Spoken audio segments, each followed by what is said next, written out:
everyone. This is my first meeting in my capacity as Minister of Denmark, but in this case we will take over from here as a Danish presidency, and I have been looking forward to this for a very, very long time. We are well prepared. I hope at least we are well prepared. And today I will be happy to present in the meeting room the Danish working program. We have, of course, some key issues that we would like to move forward. We have, for one thing, simplification, better regulation as a thing that we would like to see be concrete in order to strengthen the competitiveness of the agri-food sector. We believe that also a more green transition is also a very important element in the toolbox for our farmers, our fishermen, in order to deliver on the political goals as well. And therefore, to be more competitive, we also need to be have a better green transition, and as well have a better regulation, better regulative framework, do it more simple for the farmers and the fishermen in their daily life in order for them to deliver on the political goals. That being said, today's meeting I expect to have a discussion on the global trade. We have seen that the Commission have in principle made an agreement with Ukraine, which we appreciate, and we will have a discussion on that. We can also see other places in the world with, for instance, the US. We have negotiations going on, and also Mercosur will be part of the negotiations, and thereby also the discussions that we will have at the meeting today. An initiative from the Danish presidency will also be a discussion on protein for feed and how we can do better there, have a better balance. In the sense of today, the EU we are very dependent on imports from other places. That goes for climate issues, but also for food security. So in that sense, we hope also to have a fruitful discussion when it comes to protein for feed, and see how we can also have a diversity also when it comes to plant-based products. And now, on top of that, we have a couple of AUB points that we will also, of course, have to discuss at the end of the meeting. So that is today's agenda. And again, I look very much forward to work and have a constructive dialogue with my colleagues in the Council. I've been Minister now and also part of the Council for 2.5 years. So therefore also I find myself well prepared to take over from here. Should there be a question or two? Yes. Yeah. Two questions. One, for your work program, how optimistic are you that the presidency will resolve the presidency? And the second one, you talked about plant-based foods. Is there a deadline for the next action plan, or what are your plans? Part of the green transition is also being innovative, and therefore also in order to introduce new techniques like the NGT. And we find it very important to finalize the file, and we will do our utmost in that sense. And I appreciate what the Polish presidency have done so far. And of course now we take over, and hopefully we will have a good negotiation from here, and hopefully we can finalize that file during our presidency. But let's see how it goes. Also, when it comes to plant-based food, that is also an alternative. We see that we have, as a Europe, we're dependent on imports of feed, of proteins for feed, and we need to see alternatives there as well. So that is also something that we put on the agenda, and that is also part of the agenda for today's meeting. Yeah.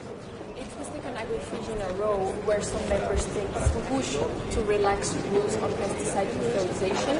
How does this fit into your priorities and your pushes?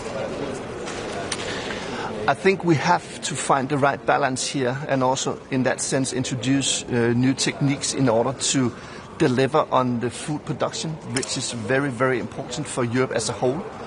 We need to be less dependent on imports, but at the same time we also need to be more, you can say, green in the sense of how we produce the food in Europe. And that's why we see that goes hand in hand. that we can introduce, for instance, the NGT as a new tool in the toolbox, and thereby also deliver on the food production, but at the same time we'll use less pesticides to have a lower footprint on the environmental and also for the climate's sake. Could you please say what impact you expect from the US tariffs on agriculture, and also We expect an agreement with Australia by the end of this year. Well, as you also know, there's a meeting also today in the Council for Foreign Affairs, and of course those are the ones that will negotiate these things also with the US, and that's why I of course see a hope that we will have a fair trade agreement with the US. US is a very, very important market also for the European farmers. As a whole, I believe we have last year a trade surplus of something like 63 billion euros.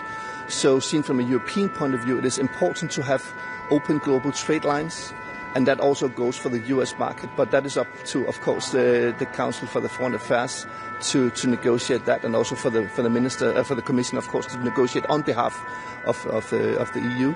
And that also goes if we talk about a trade agreement with Australia. Thank you. All right. Thank you.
Escalation we see in our relations with the United States because we have so many things in front of us that we have to take together. That is the geoeconomic challenges, those are the global challenges, and also... Good morning. Good to be here in Brussels again, and we are speaking about US-EU trade relation again, and it's quite unfortunate that we have had some bad news also from the US putting up new tolls, but we are firmly believing that the negotiations can keep on going, and we have a possibility of success as well, and Finland is supporting the Commission and the negotiations. Trump uhkaa 30% tulleilla, niin onko EUn neuvottelustrategia ollut väärä? Ei, Yhdysvallathan uhkasi myös tällä samalla tullilla nyt Meksikoa, eli tämä on nähty heidän yhtenä neuvottelutaktiikkanaan tässä matkan varrella. Olemme oppineet, että näihin heidän ilmoituksiin tulee suhtautua maltilla ja jatkaa neuvotteluja. Britannia sai kuitenkin aikaan kauppasopimuksen, jossa saatiin 10% yleistullit, ja EU ei ole näillä näkymin pääsemässä lähimainkaan edes samaan. Niin onko tässä nyt jotain mennyt kuitenkin Euroopan puolelta pieleen? No, nyt on vähän liian aikaista sanoa, mihin Eurooppa on pääsemässä, koska neuvottelut on yhä käynnissä.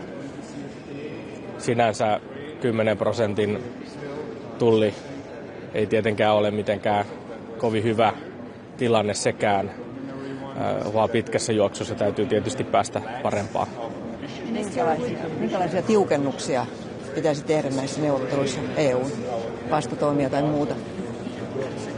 Yhdysvallat ottaa riskin tietysti EU-vastatoimista, jos tässä ei päästä sopuun, ja se olisi Yhdysvaltojen taloudelle myös haitallista. Do you expect there will be countermeasures from the EU side? They are possible, and USA is taking a risk of the countermeasures if the negotiations are not successful. What the chance, percentage-wise, would it be? I can't tell percentage-wise. Would Finland support the use of the anti-coercion instrument at this point, given the latest threats from the United States? Well, I think the countermeasures would be the first step, but we'll see what the next weeks bring. Like I said, USA is taking a risk of the countermeasures, and the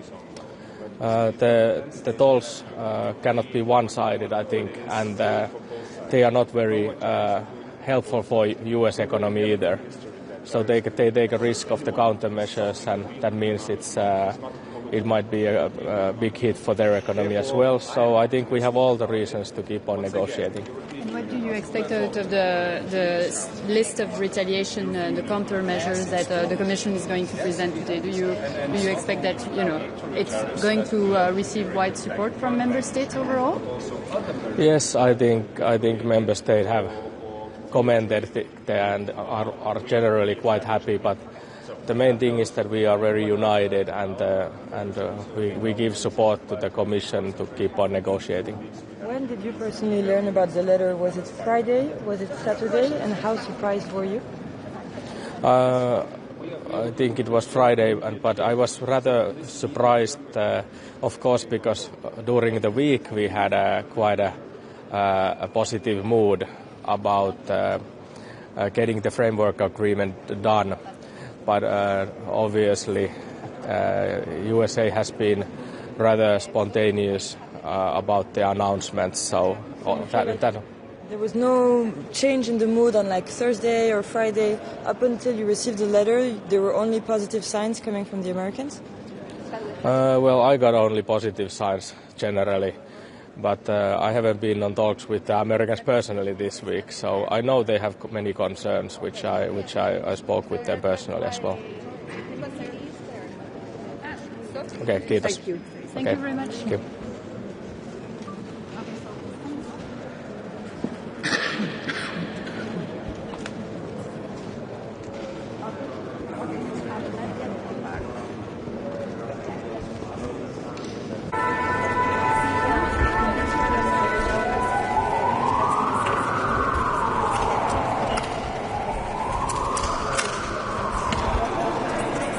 Morning, everyone. Today we have three main issues on the Council meeting.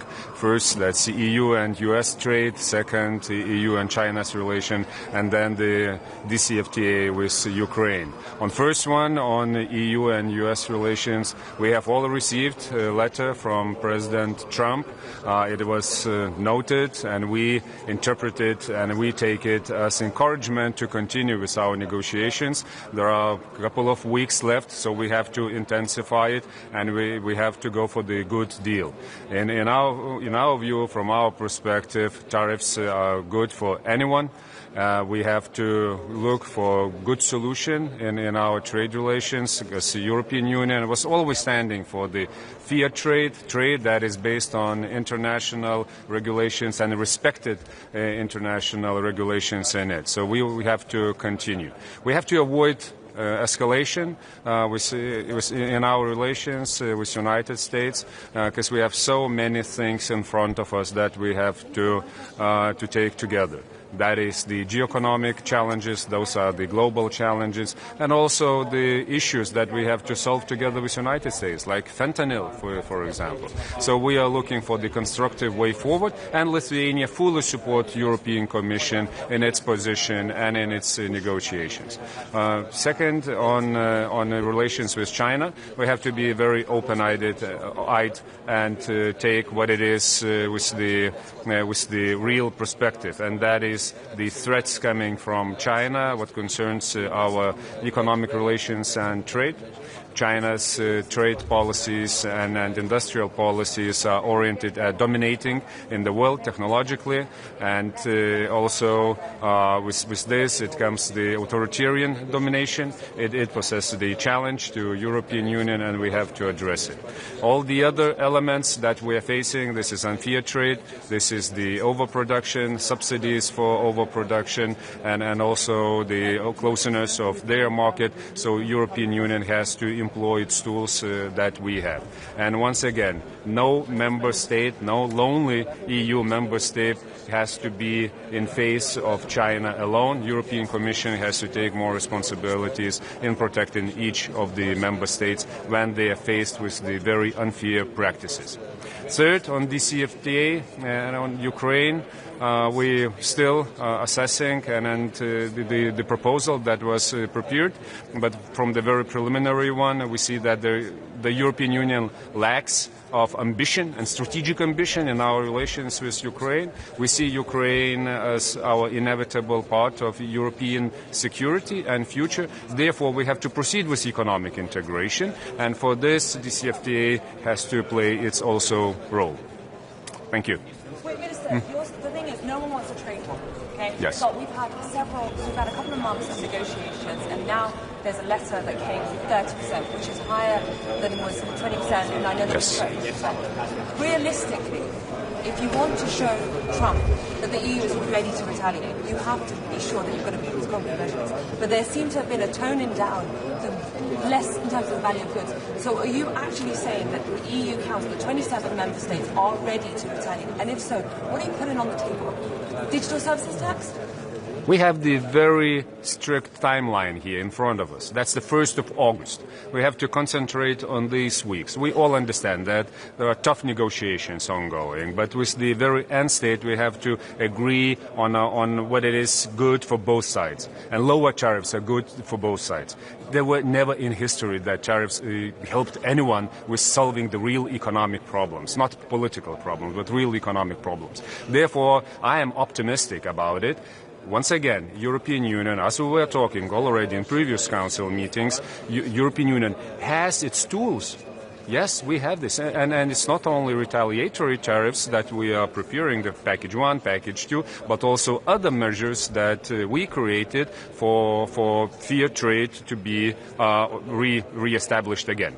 So we have those, and everyone knows that, and our American friends also, they know this, but concentrating on these 2 weeks, we have to be very constructive and find the deal.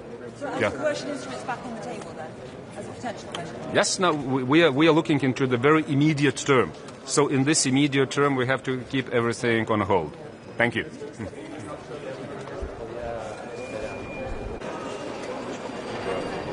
Pramonė, farmacijoje, puslaidininkiuose ir kitose svarbiose sritise.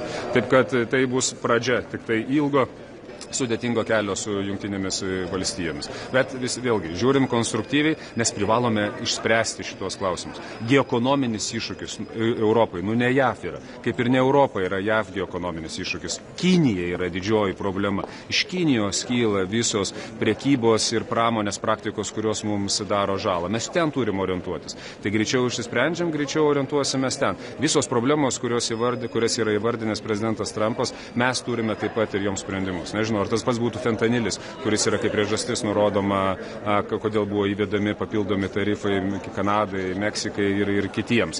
Mes galim bendradarbiauti. Visiems tai yra problema, fentanilio neribotas judėjimas per pasaulį ir narkotikų gamybą. Taip kad aš esu tikrai pozityviai nusiteikęs.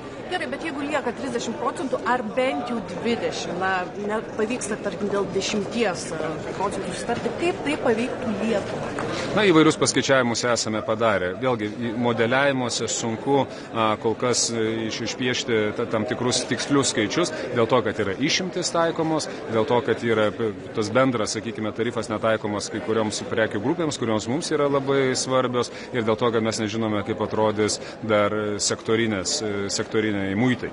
Tai kol kas aš nesimčiau spekuliuoti, koks bus efektas. Mes siekime, kad jisai būtų kuo mažesnis, kaip kad buvo su plieno ir aliuminio tarifais, arba kaip matome, kas gali būti su farmacija. Mūsų interesas yra nepažeisti esminių mūsų bendradarbiavimo ekonomikos srityje šakų.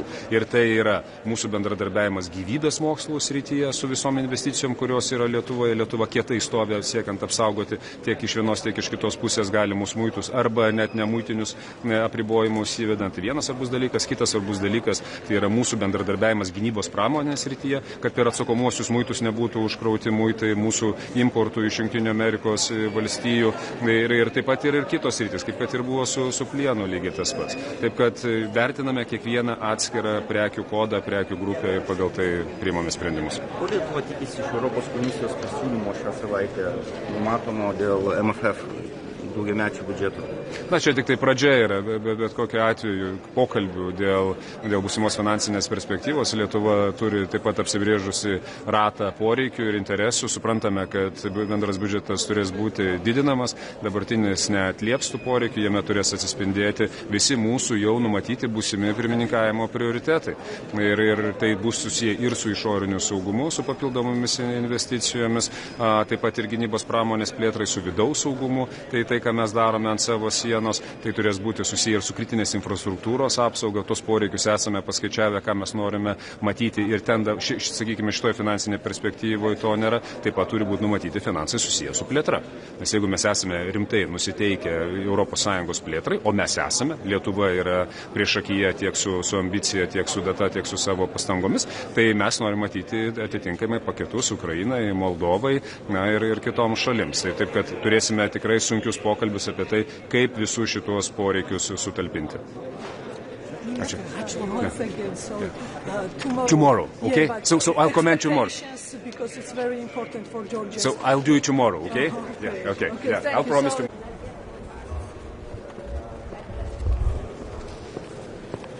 Good morning, everyone. Artemis Šuskas, Deputy Minister of Foreign Affairs from Latvia. Of course, as you know, today U.S. and European Union trade relations is the main topic on our agenda. We believe that at this part we still need to continue with a balanced approach, continue talking and continue finding the best possible solution in this matter. But of course, on the second line, also quite important issue how we proceed with the trade talks with other countries in different places around. We see some positive developments, namely political agreement with Indonesia, but also we are proceeding forward with Mercosur countries and India. And in this volatile environment, this is definitely very important for us to show the strength and to find new partners and better approach with existing partners as soon as possible.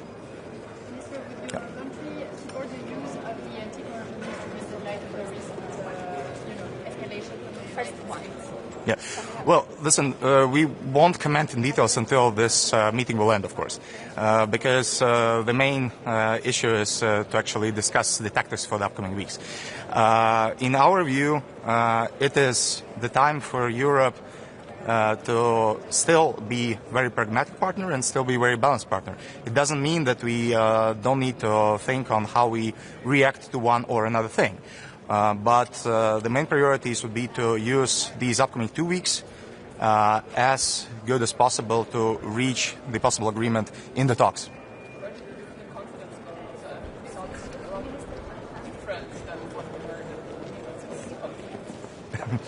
Right, I think we are still confident. And please don't forget that the European Union is quite big and quite wealthy market, which offers a lot to our partners if we can reach the good agreements. I believe we still can be confident that we will be strong in the future. Also because we are, on the contrary, thinking of different measures inside the European Union. We still have some barriers internal. And this is another part on which Commissar Šefčovič is working on. So I don't believe we should be worried about our confidence. But what we need to do is to find the best tactics at this moment. So, if nothing else, thank you and have a good day.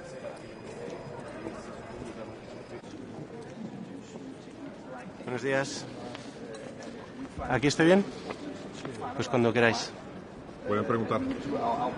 Sí. Ministro, ¿qué esperamos de la reunión de hoy? No sé si después de este anuncio de Trump del fin de semana, si es momento igual de cambiar de estrategia y pensar ya en serio en una respuesta que sea contundente. Bueno, hoy efectivamente tenemos una importante reunión entre los ministros de comercio de los 27 y tal y como dijo la presidenta de la Comisión ayer o ha dicho el propio comisario Šefčovič esta mañana, todavía está ese acuerdo con Estados Unidos a nuestro alcance. Tenemos que, en este caso, intensificar los esfuerzos en las próximas semanas para ser capaces de llegar al escenario que es el más beneficioso para todos, que sería un acuerdo efectivamente con Estados Unidos. Vamos a trabajar todos a intensificar nuestros esfuerzos para conseguirlo, y lo que sí que tenemos que seguir haciendo es avanzar en paralelo, por supuesto, en la puesta en marcha, en la preparación de las posibles medidas de reequilibrio que pudieran entrar en marcha si es que este escenario de acuerdo al final no llega a producirse. Esto es importante y además tenemos que seguir avanzando en los esfuerzos que ya se dieron ayer, por ejemplo, de ampliar nuestra red de socios estratégicos. Ayer tuvimos esas buenas noticias de ese preacuerdo entre la Unión Europea e Indonesia. Tenemos que avanzar para ser capaces de ratificar el acuerdo con Mercosur también antes de final de año. Esta tiene que ser la vía. Seguir tendiendo la mano a la negociación, pero entendiendo que en paralelo tenemos que avanzar para estar preparados en el caso de que no lleguemos a ese acuerdo beneficioso para ambas partes. ¿Qué quiere España aquí en esta lista? ¿Qué quiere España en este segundo escenario de prepararse por si no hay acuerdo? Bueno, aquí nosotros tenemos claro efectivamente que es necesario ampliar durante estos días la entrada en vigor, la suspensión de la entrada en vigor del primer paquete de medidas de reequilibrio y terminar de identificar, cerrar ese segundo paquete para estar también preparados con la implementación de ese segundo paquete.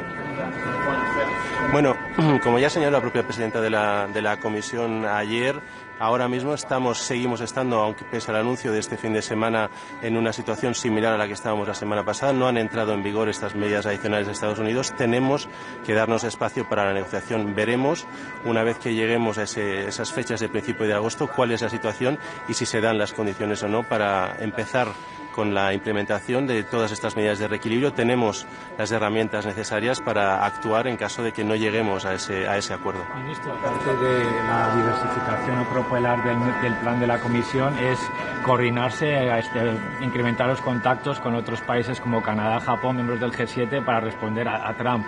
¿De qué parte de esa coordinación tendría que ser hablar sobre los planes de retaliación? Bueno, de nuevo, estamos en un escenario de empujar para llegar a un acuerdo con Estados Unidos. Yo creo que el resto de grandes socios comerciales están en una situación similar. Tenemos apenas ya 2 semanas para avanzar. Hay que acelerar estas negociaciones. La Unión Europea y todos los Estados miembros estamos en negociaciones, en una coordinación, en un contacto diplomático continuo con todos nuestros grandes socios estratégicos. Yo creo que no es momento de hablar de hacer ningún frente común, sino de, como decía, avanzar en esas negociaciones y avanzar en el contacto con nuestros socios para profundizar nuestras relaciones comerciales con ellos, tanto hacia el oeste, como hemos dicho, con Mercosur, como hacia el este, en este caso con Indonesia. ¿Es más urgente que nunca aprobar, ratificar este acuerdo con Mercosur? ¿Qué le diría a gobiernos como el polaco o el francés que son reacios a aprobar este acuerdo comercial? Bueno, ya sabe que nosotros hemos sido siempre uno de los grandes defensores de este acuerdo con Mercosur. Es desde luego un acuerdo que va a ser beneficioso para nuestras empresas, nuestras industrias, en particular algunas de las industrias de nuestro sector primario, agroalimentario, como pueda ser el vino o el aceite, donde las exportaciones podrían subir hasta un 30 o un 40%. Somos conscientes que además, en las circunstancias actuales, el elemento geoestratégico es un elemento adicional a favor de ratificar este acuerdo con Mercosur y esperamos que todo el mundo sea consciente de la importancia. Somos, por supuesto, nosotros conscientes de las sensibilidades que hay en cada uno de los Estados miembros, pero hay que empujar para que seamos capaces de mandar también esta señal positiva, que Europa sigue siendo capaz de aumentar su red de socios y que esto va a ser positivo para nuestras empresas y para nuestras industrias, sin ninguna duda. Minister, one question in English. Can I ask you, is it smart, is it clever that we would suspend the countermeasures further instead of putting pressure on the US? Well, in practical terms, the situation today is exactly the same as it was Thursday or Friday last week. So what we have to do is continue to push for those negotiations to actually end in a good place, which would be, of course, the most beneficial for both of us, which would be an agreement with the US. That's where we have to be. That's what we have to push for the next couple of weeks. And at the same time, as President von der Leyen said yesterday, we need to get ready in terms of the countermeasures, just in case this positive scenario will not materialize beginning of August. How can we get ready? I mean, what can we do to make these countermeasures, if necessary, harder and more Well, as you know, we're still, for example, in the negotiation of the second package of countermeasures, of tariffs, potential tariffs to U.S. products. We have to close that discussion to be able to have it ready, just in case, as I said, these negotiations do not end up in a positive place in an agreement scenario. To which extent do you think the EU can come across as weak in the negotiations by not suspending the countermeasures? Well, I think the EU is coming across as constructive, proactive as well, willing to get towards this agreement, because we understand that fragmentation is a worst-case scenario for everyone, and that's why we want to push to reinforce the greatest trade relationship that there is today. As you know, there are 4.6 billion euros that navigate across the Atlantic every day in terms of trade in goods and services. We have to protect this. That's what the Commission is doing with the support of all member states. And I think this is also an important point that hopefully will emerge today, that there is unanimity in supporting the Commission in this positive effort, at the same time that we get those countermeasures ready just in case they're needed, in case we do not manage to get to an agreement. Ministro, ¿cree que los países, los Estados miembros, están más convencidos, si cabe, de usar las contramedidas después de la carta que envió Trump esta semana, considerando que ya estamos casi a punto de lograr el acuerdo? Bueno, yo creo que estos dos mensajes son perfectamente compatibles. El mensaje positivo de que ha habido avances sustantivos de las últimas semanas y que el acuerdo está a nuestro alcance, y efectivamente tenemos que seguir empujando para conseguir este acuerdo y apoyar a la Comisión para que sea capaz de cerrar este acuerdo con Estados Unidos, pero a la vez yo creo esa sensación de ser también conscientes, no ser ingenuos y tener estas posibles contramedidas preparadas por si no se da ese escenario que queremos todos, que es el escenario de un acuerdo que sea beneficioso para ambas partes del Atlántico. Una pregunta en clave nacional. Hoy se reúne la Comisión Bilateral Estado-Generalitat por la financiación autonómica en Cataluña. ¿Qué espera de esta reunión? Y si esto entiende el temor de algunas autonomías de que esto pueda ser un agravio.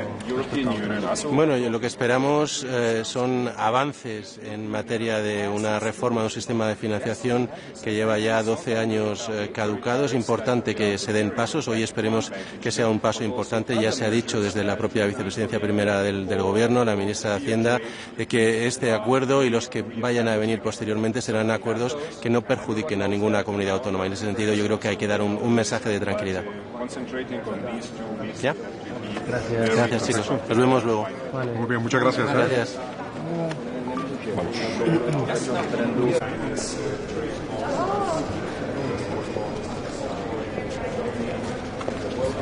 Good morning, everybody. Look, I think we all know that tariffs don't work. They don't work for jobs, they don't work for investment, they don't work for economic growth.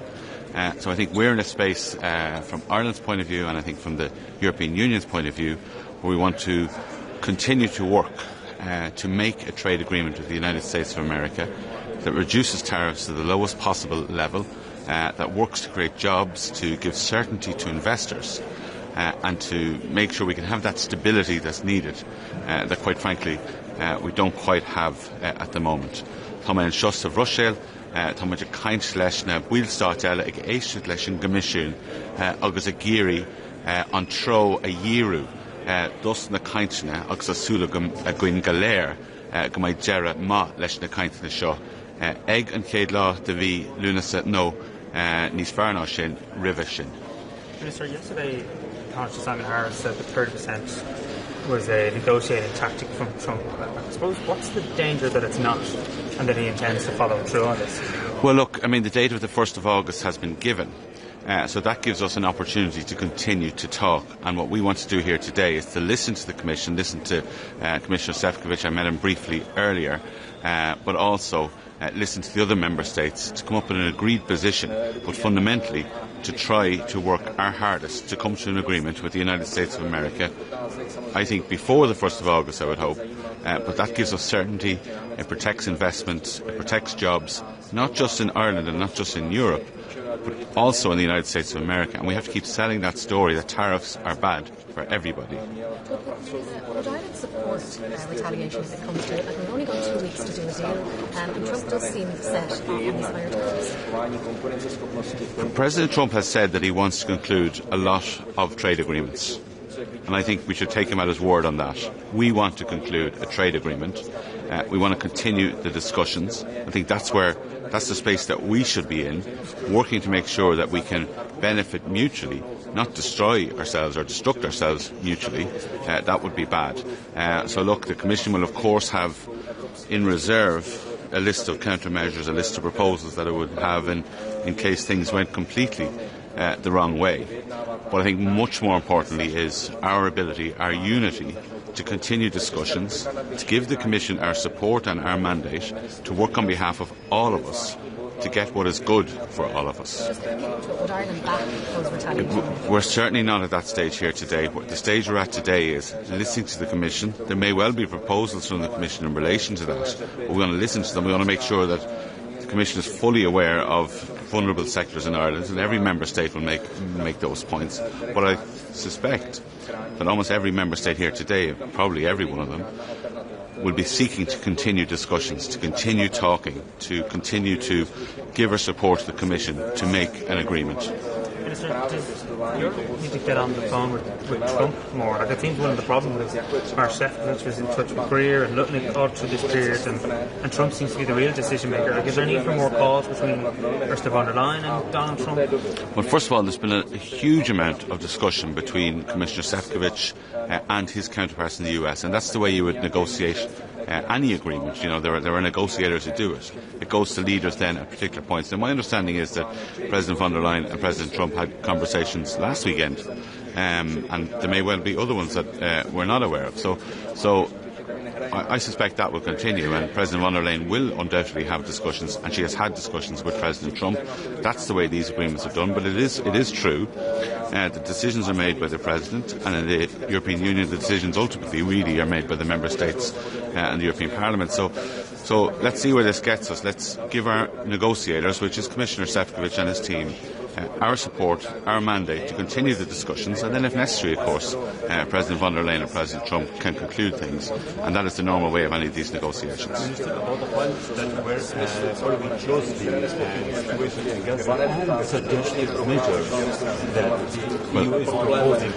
Trade, maybe with legal settlements. How you see look, the Australian minister is coming today to meet the EU. What you are hoping from this meeting and from this process? Well, look, we can have those discussions later on this evening, and indeed at the Foreign Affairs Council tomorrow, and I'll be attending those meetings on the southern neighbourhood tonight as well. So look, there'll be a lot of discussion about that, and maybe I'll give more consideration to that in terms of questions later on tonight and tomorrow. But certainly Ireland has very well rehearsed views on these issues, and we have some ideas in terms of how we deal with the situation that have been strongly set out before, but I'll be happy to discuss them tomorrow before the Foreign Affairs Council. Retaliatory measures, the second list that the Commission is supposed to present today. Has Ireland given any assurances that sensitive sectors like medtech, like aircraft, like alcohol are off that list? I think every member state will be looking to make sure that its sensitive sectors are protected, but really the only way they're protected is if we come to a trade agreement with the United States. That's the only way to protect them. And look, we'll continue our engagement, our discussions with the Commission in relation to that. I think an agreement is what works for all of them. So are you fearing that maybe if we don't retaliate, we actually look weak, and then there is no such thing as it? I think we have huge strength. We have huge strength in numbers, in population, in economic capability and economic strength, and we use that strength in our negotiations. And we know that any good result will benefit us, but will also benefit the United States of America. So, thank you. Dobar dan, kako ste? Zdenković, te poznajem stojić. Možda ja prvo ovaj dio.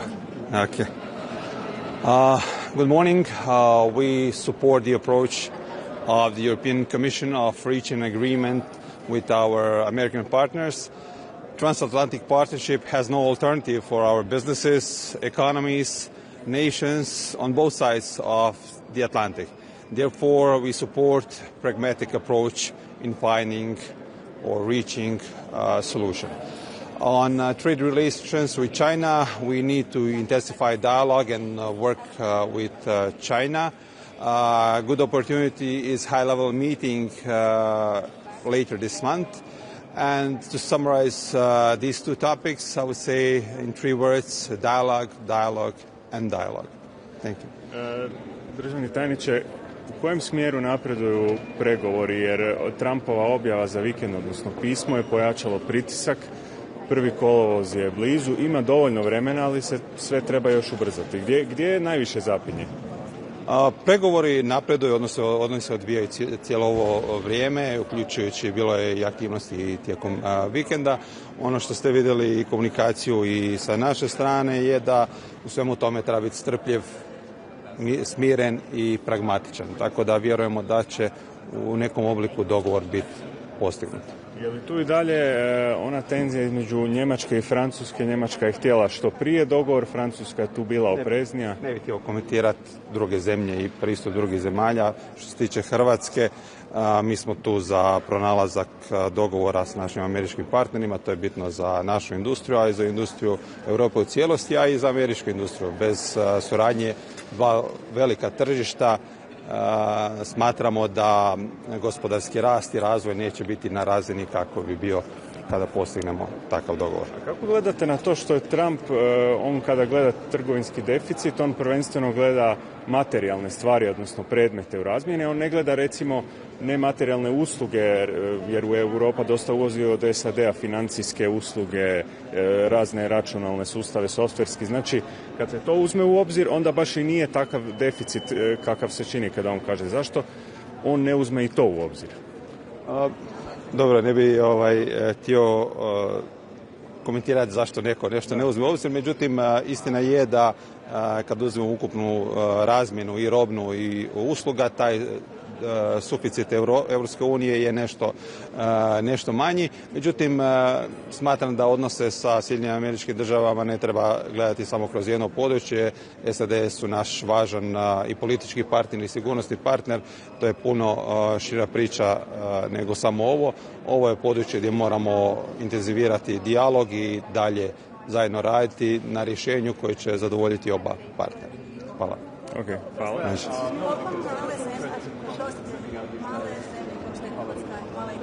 Koliko imaju utjecaja u ovakvim velikim pregovorima? Da li se interesi malih zemalja i malih tržišta isto gledaju? Pa svakako, mi nastojimo zastupati i zastupamo naše interese, tako da ravnopravno smo članica Europske unije kao i sve druge zemlje. Da li osjećate tu ravnopravnost i u pregovorima? Da. If I can just ask, when did you learn about this letter? Was it Friday? Was it Saturday? I cannot comment on that. How surprised were you? I cannot comment on that. You can't comment how surprised you were about the letter? No, the first question you asked. Thank you. When did you Thank you.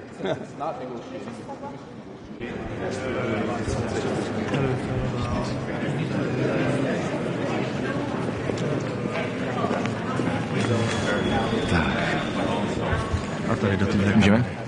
Můžeme. Dobrý den. Na dnešním jednání Rady ministrů zemědělství bude řada důležitých otázek. Samozřejmě to klíčové, co nás bude zajímat, je víceletý finanční rámec, který by měl být ve středu projednáván a schvalován.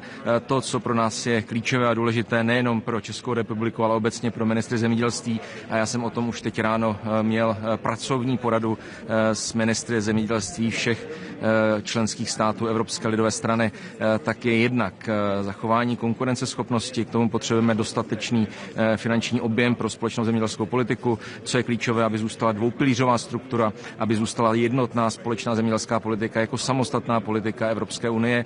A pak je samozřejmě také důležitá komunikace směrem k veřejnosti a ten základní argument pro silnou zemědělskou politiku je, že potřebujeme mít zajištěnou potravinovou bezpečnost. Z tohoto důvodu je toto téma samozřejmě otázkou evropské bezpečnosti. Je to strategický bod, na kterém opravdu je potřeba velmi tvrdě vyjednávat a náš komisař Christoph Hansen v tomto má naši jednoznačnou podporu.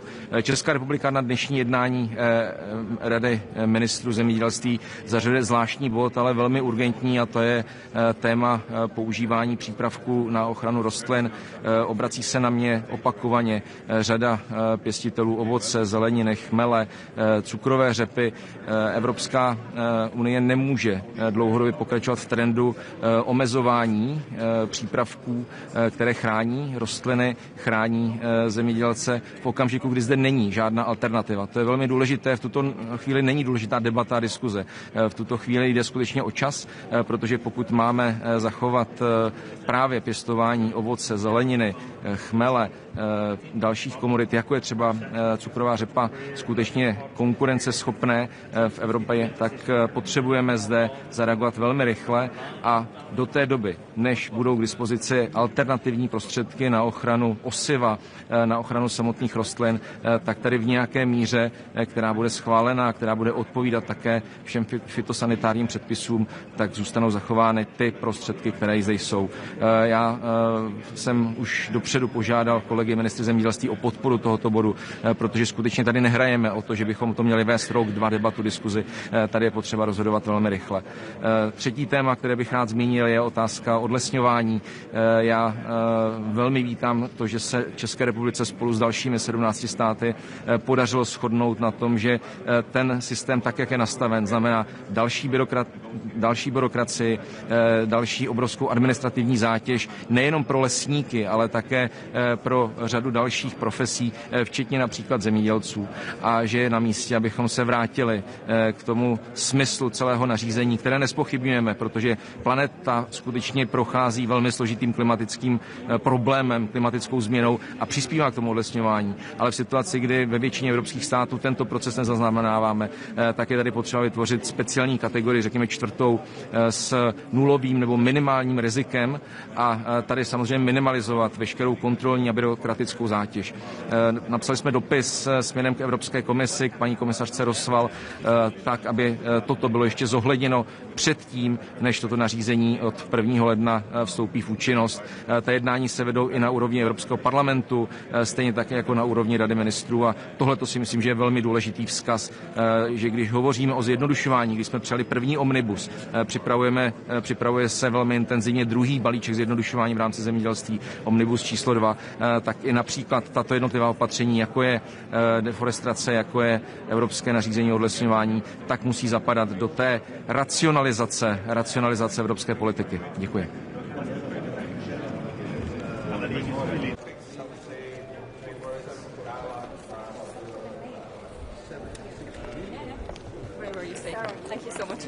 Good morning. Hi. Clement Magyar from Budapest. So, we're here today at an important meeting. President Trump just announced the prospect of introducing a 30% flat tariff on all EU goods exported to the United States. We strongly regret, we resent the fact that the Commission was not able to work out a deal with the Americans over the past 7 months. Actually, more than 7 months, because since the president's election last November, it's been almost 9 months. And we think that the Americans are willing and are interested in concluding a deal.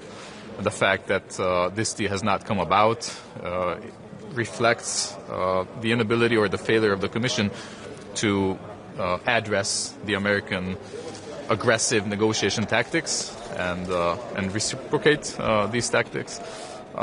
So we're looking forward to things happening in the next few weeks that have not happened over the past 9 months. We think that the Americans are not the kind of partners that you cannot cut a fair deal with. We ourselves on a bilateral basis have done this with President Trump on a number of occasions, on a number of files in the past months. So we expect the Commission to be able to do the same. So you want the Commission to be more aggressive, but wouldn't that make more sense if the countermeasures would be suspended but put in place right now? I'm not saying that the countermeasures should be put in place immediately. What I'm saying is that we should apply the adequate methods with regards to the Americans, and we should not, wait for things just to settle by themselves, because then we will get a deal, a take it or leave it deal that will devastate the European economy. So the Commission should be more adamant, should be more efficient, should be more assertive in making sure that the European interests prevail at the end of this process. When did you find out about the letter? Was it Friday, like some other countries, or was it Saturday? And were you surprised that the EU got this letter? Well, no, because President Trump's been sending out these letters to all of his major counterparts. But, there's China, there's Great Britain that he managed to make a deal with. So we think that the European Union should have been able to cut a deal as well before receiving such letters. Yeah. I think we learned from the tweet. I'm pretty sure.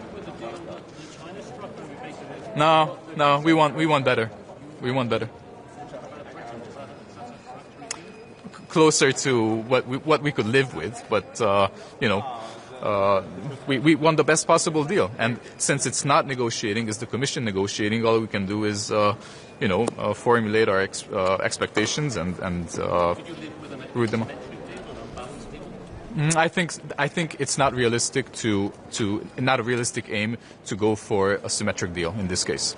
It'll most probably be asymmetric to the detriment of Europe, but this is the reality. This is the new reality imposed on us by the United States.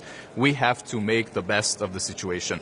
And so far we've... And when they retaliate if you don't get the deal that you want? Retaliation? Yes. Well, any precipitate retaliatory actions at this point would be counterproductive in our judgment. So if no deal is struck, which we would be extremely anxious about, then of course from the 1st of August there is a new situation and we will have to formulate a new policy. What should the EU give to the US, I think?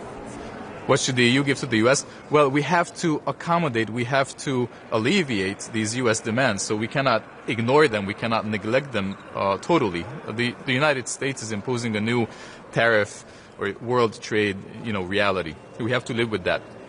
What we can do is make the best of it, and the Commission has not been efficient enough, has not been apt enough in making sure that the best possible deal is made for Europe. It's not all the fault of the Commission and none of the Trump administration. The Trump administration is pursuing an aggressive tariff policy, period. That's a reality that we have to live with.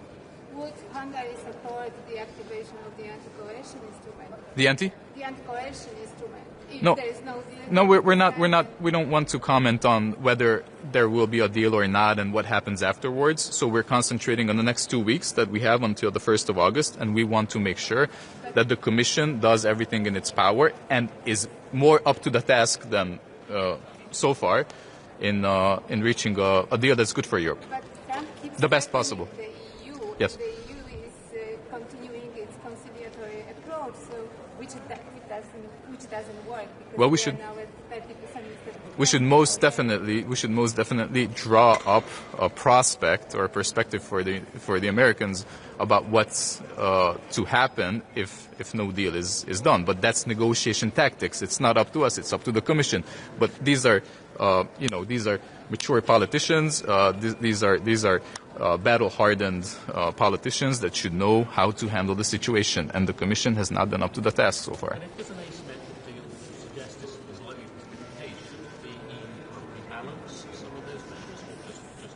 If there's, again, that's not, look, again, we should concentrate on the next 2 weeks. We still have some time to work out a deal. If there's no deal, or if there is a deal that doesn't reflect the European interest to the measure that it could, according to our understanding, then we will, put forward a proposal on how to deal with that situation. Then, if I understood you well, you said that the Commission has to be tougher in the negotiations to have a better deal. Absolutely. Well, absolutely. So being tougher, how? I made that clear. So not by introducing measures at this point. We don't want to see any escalation that would be counterproductive. That would trigger the reaction that that's expectable from President Trump. We know exactly how he works in that regard.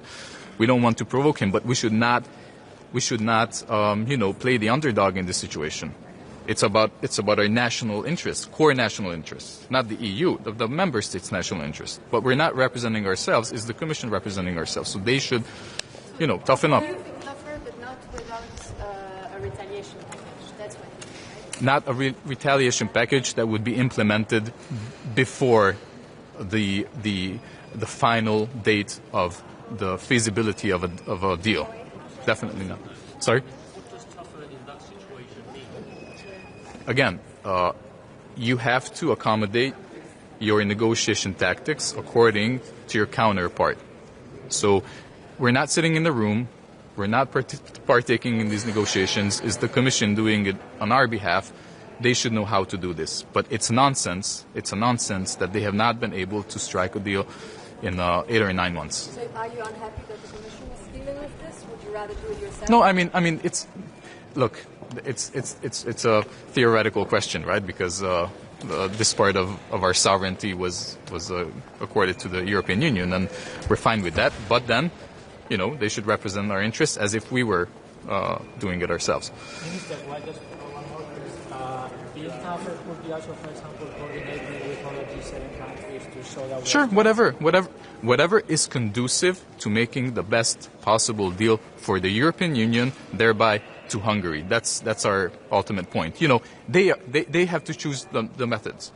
We just want to see some progress already, and not this kind of muddling through that's been going on for 8 months.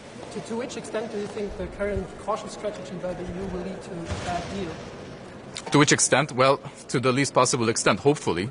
I mean, realistically, we're not expecting some huge breakthrough in the next few hours, but they should live up to this historical mission. It's nothing less than that, because Trump is reshaping the global order in terms of economic partnerships between the big blocs of the world. So it's now or never moment.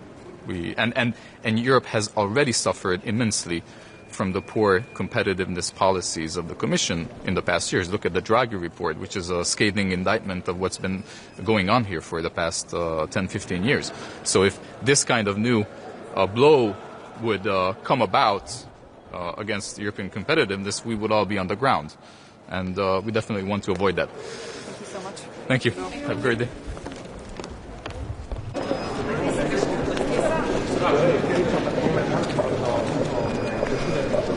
Einen wunderschönen guten Morgen. Wir haben heute den ersten Agrarministerrat, das erste Agrarministertreffen unter dänischer Präsidentschaft. Ich freue mich darauf, und die Präsidentschaft kann sich auf eine gute Zusammenarbeit, auf eine konstruktive Zusammenarbeit mit Deutschland verlassen. In diese Ratspräsidentschaft fällt eine spannende Zeit. Wir werden am Mittwoch die ersten Daten zum MFR und der gemeinsamen Agrarpolitik erhalten.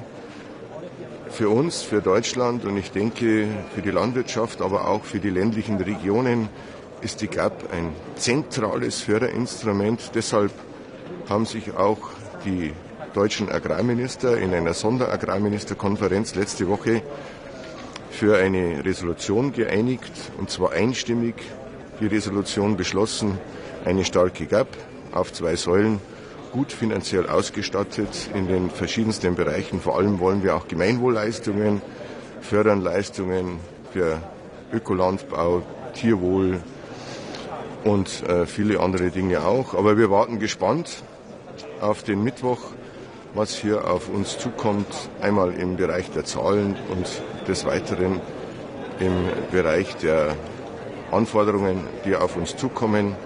Aber erlauben Sie es mir abschließend noch, der polnischen Ratspräsidentschaft ein ganz großes Dankeschön auszusprechen. Sie haben es gut gemacht und wir hatten eine gute Zusammenarbeit, und die gleiche gute Zusammenarbeit wird es jetzt auch mit der dänischen Ratspräsidentschaft geben. Dankeschön. Mit Blick auf Mittwoch und was Sie gerade ansprachen mit MFR, was ist da Ihre größte Sorge? Also ich denke, es wird in der aktuellen Situation, in der alle Staaten und auch Europa sparen muss, schwierig sein, die gleichen finanziellen Möglichkeiten zu haben wie in der Vergangenheit. Eigentlich müssten wir mehr haben, die Inflation ist gestiegen, aber wir müssen das Ganze einfach im Auge behalten. Nichtsdestotrotz ist es unglaublich wichtig, dass wir auch Bürokratie abbauen, denn Bürokratie kostet auch Geld den Betrieben vor Ort, und ich bin guter Dinge. Ich bin generell ein Optimist und bin guter Dinge, dass wir hier ein gutes Zahlenwerk erhalten werden. Herr Minister, es geht heute auch um das Arbeitsprogramm der dänischen Ratspräsidentschaft, die sich auch eine Einführung zu NGT auf die Agenda gesetzt hat. Gibt es dazu denn schon eine deutsche Position? Meinen Sie zu NGT oder zur Eiweißstrategie? Zu NGT. Zu Zu NGT haben wir noch keine abschließende Position. Wir wissen aber um die Thematik. Die neuen genomischen Techniken haben ihre Vorteile. Man darf sie auch nicht vergleichen mit der Gentechnik im klassischen Sinne. Es ist eigentlich eine schnellere Züchtung von Pflanzen, die durchaus gerade in Zeiten des Klimawandels Fortschritte bringen kann. Auf der anderen Seite wissen wir aber um die Problematik, was es gerade im Ökolandbereich ausmacht, wenn Verunreinigungen in gentechnisch gekennzeichneten Produkten stattfinden würde. Also wir haben das alles auf den Blick, haben jetzt noch keine abschließende Meinung. In der Europäischen Union gibt es hier auch noch Diskussionen. In diese mischen wir uns natürlich auch ein und hoffen, dass wir hier für alle ein zufriedenes Ergebnis erhalten. Danke. Sie sagen, Sie sind guter Dinge mit Blick auf den Agrarhaushalt. Hier sieht es eher ja so ein bisschen nach Kürzung aus. Woher nehmen Sie den Optimismus mit Blick auf GAP und Agrarhaushalt? Weil ich generell ein positiv denkender Mensch bin. Und natürlich, so wie ich es vorhin gesagt habe, gibt es die finanziellen Herausforderungen in allen Ländern Europas. Aber gerade die Agrarpolitik ist unglaublich wichtig, denn die Landwirtinnen und Landwirte in Europa, in Deutschland, in ganz Europa versorgen uns tagtäglich mit gesunden Lebensmitteln. Das dürfen wir nicht aus dem Blick halten, aus dem Blick verlieren und deshalb bin ich doch noch ein Stück weit positiv gestimmt. Danke.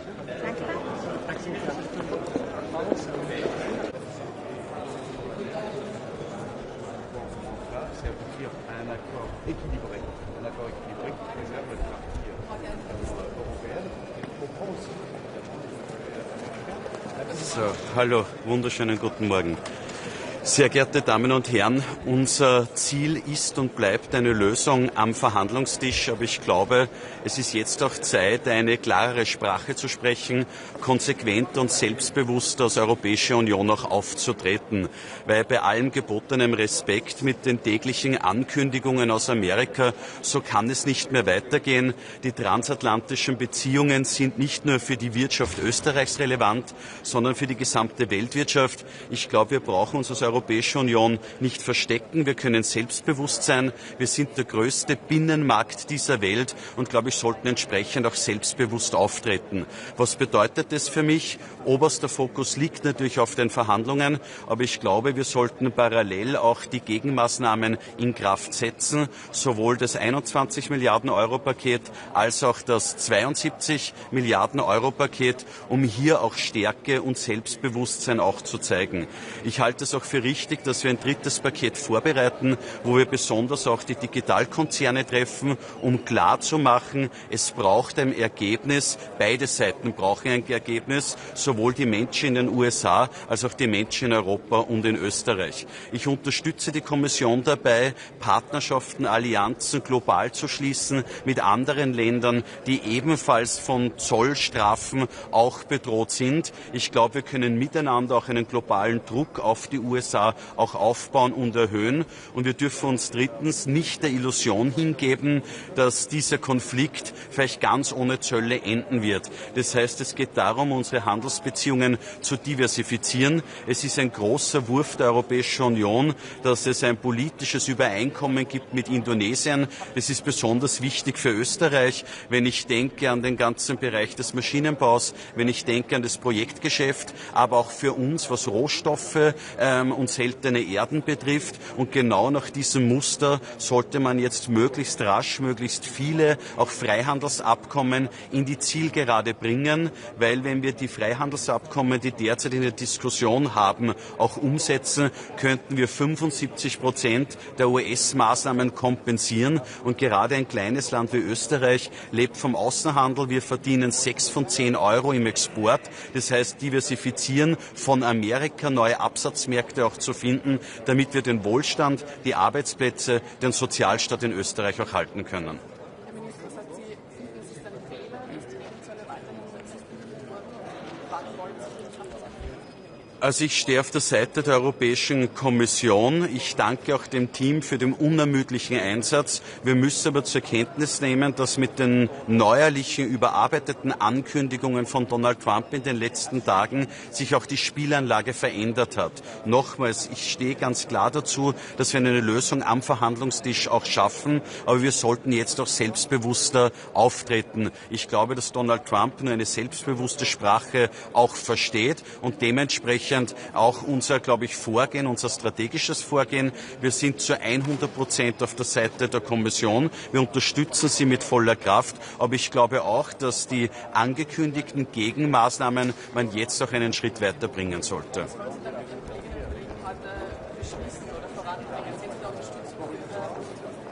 Es geht darum, sich auszutauschen. Es genießt die Kommission mein vollstes Vertrauen. Aber ich werde für Österreich klar machen, dass wir schauen müssen, dass wir einen Schritt weiterkommen. Ich glaube, es liegt mit dem 21 Milliarden Euro Paket ein gutes Paket am Tisch. Wir werden heute Klarheit auch schaffen über das zweite, deutlich größere Paket. Und dieses Paket, glaube ich, muss man auch auf den Verhandlungstisch legen, damit es seine Wirkung entfalten kann.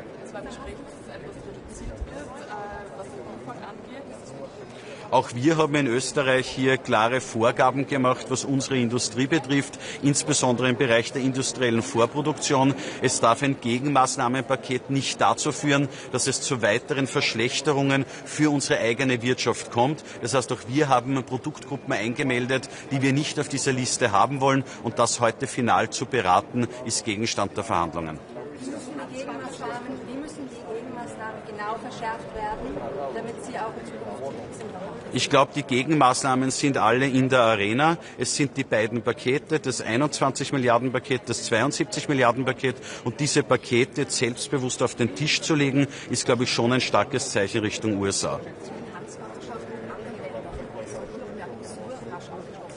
Hier ist die Kommission gefordert, den finalen Entwurf auch vorzulegen. Auch andere Länder haben sich bereits geäußert, dass sie die Sorgen der Landwirtschaft sehr ernst nehmen. Daher muss es hier begleitende Maßnahmen geben. Und wenn all diese Maßnahmen vorliegen, gilt es auch, dieses Paket neu zu bewerten. Fakt ist, ohne Außenhandel, ohne Freihandelsabkommen werden wir in Österreich den Wohlstand nicht halten können. Wir leben vom Export, wir leben davon, dass wir unsere Güter auch weltweit auch gut verkaufen. Und gerade angesichts des Konflikts mit den USA braucht es noch mehr Tempo beim Abschluss von Freihandelsabkommen. Aber jedes Abkommen ist für sich zu beurteilen, weil es geht natürlich auch immer um die Interessen der eigenen Wirtschaft oder eigener besonderer Zielgruppen wie der Landwirtschaft. Haben Sie durch die Gegenmaßnahmen keine Angst, dass die Verhandlungen zu einem ganzen Handelskrieg eskalieren, der eigentlich niemandem weiterhilft? Also ich habe nicht den Eindruck, dass die oberste Strategie von Donald Trump die tägliche Harmonie ist. Wir wollen weiterhin die Verhandlungen führen im Dialog. Dafür steht auch Europa schon historisch, dass wir ein Kontinent des Konsens sind. Aber ich halte es für durchaus vereinbar, dass wir auch einmal ganz offen sagen, wenn wir zu keiner Einigung kommen, was sind die Maßnahmen, die wir uns vorstellen. Das ist ein ganz normaler Vorgang bei Verhandlungen. Herzlichen Dank. Wiederschauen.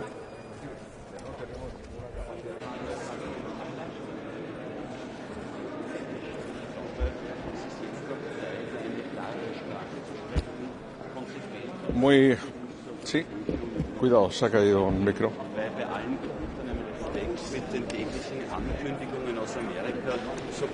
Muy buenos días. Vamos a celebrar en todo momento la primera reunión del Consejo Agrifish bajo presidencia danesa. Evidentemente el tema central para la discusión del Agrifish hubiera sido sin duda la política agrícola común, pero la propuesta de la Comisión es pasado mañana. Y los ministros y ministras de Agricultura vamos a estar muy atentos y muy interesados de lo que la Comisión decida para su discusión posterior. En todo caso, la posición de España y de 19 Estados miembros más quedó fijada con la carta que enviamos hace 6 semanas y cuyo contenido expliqué en el pasado Consejo de Luxemburgo.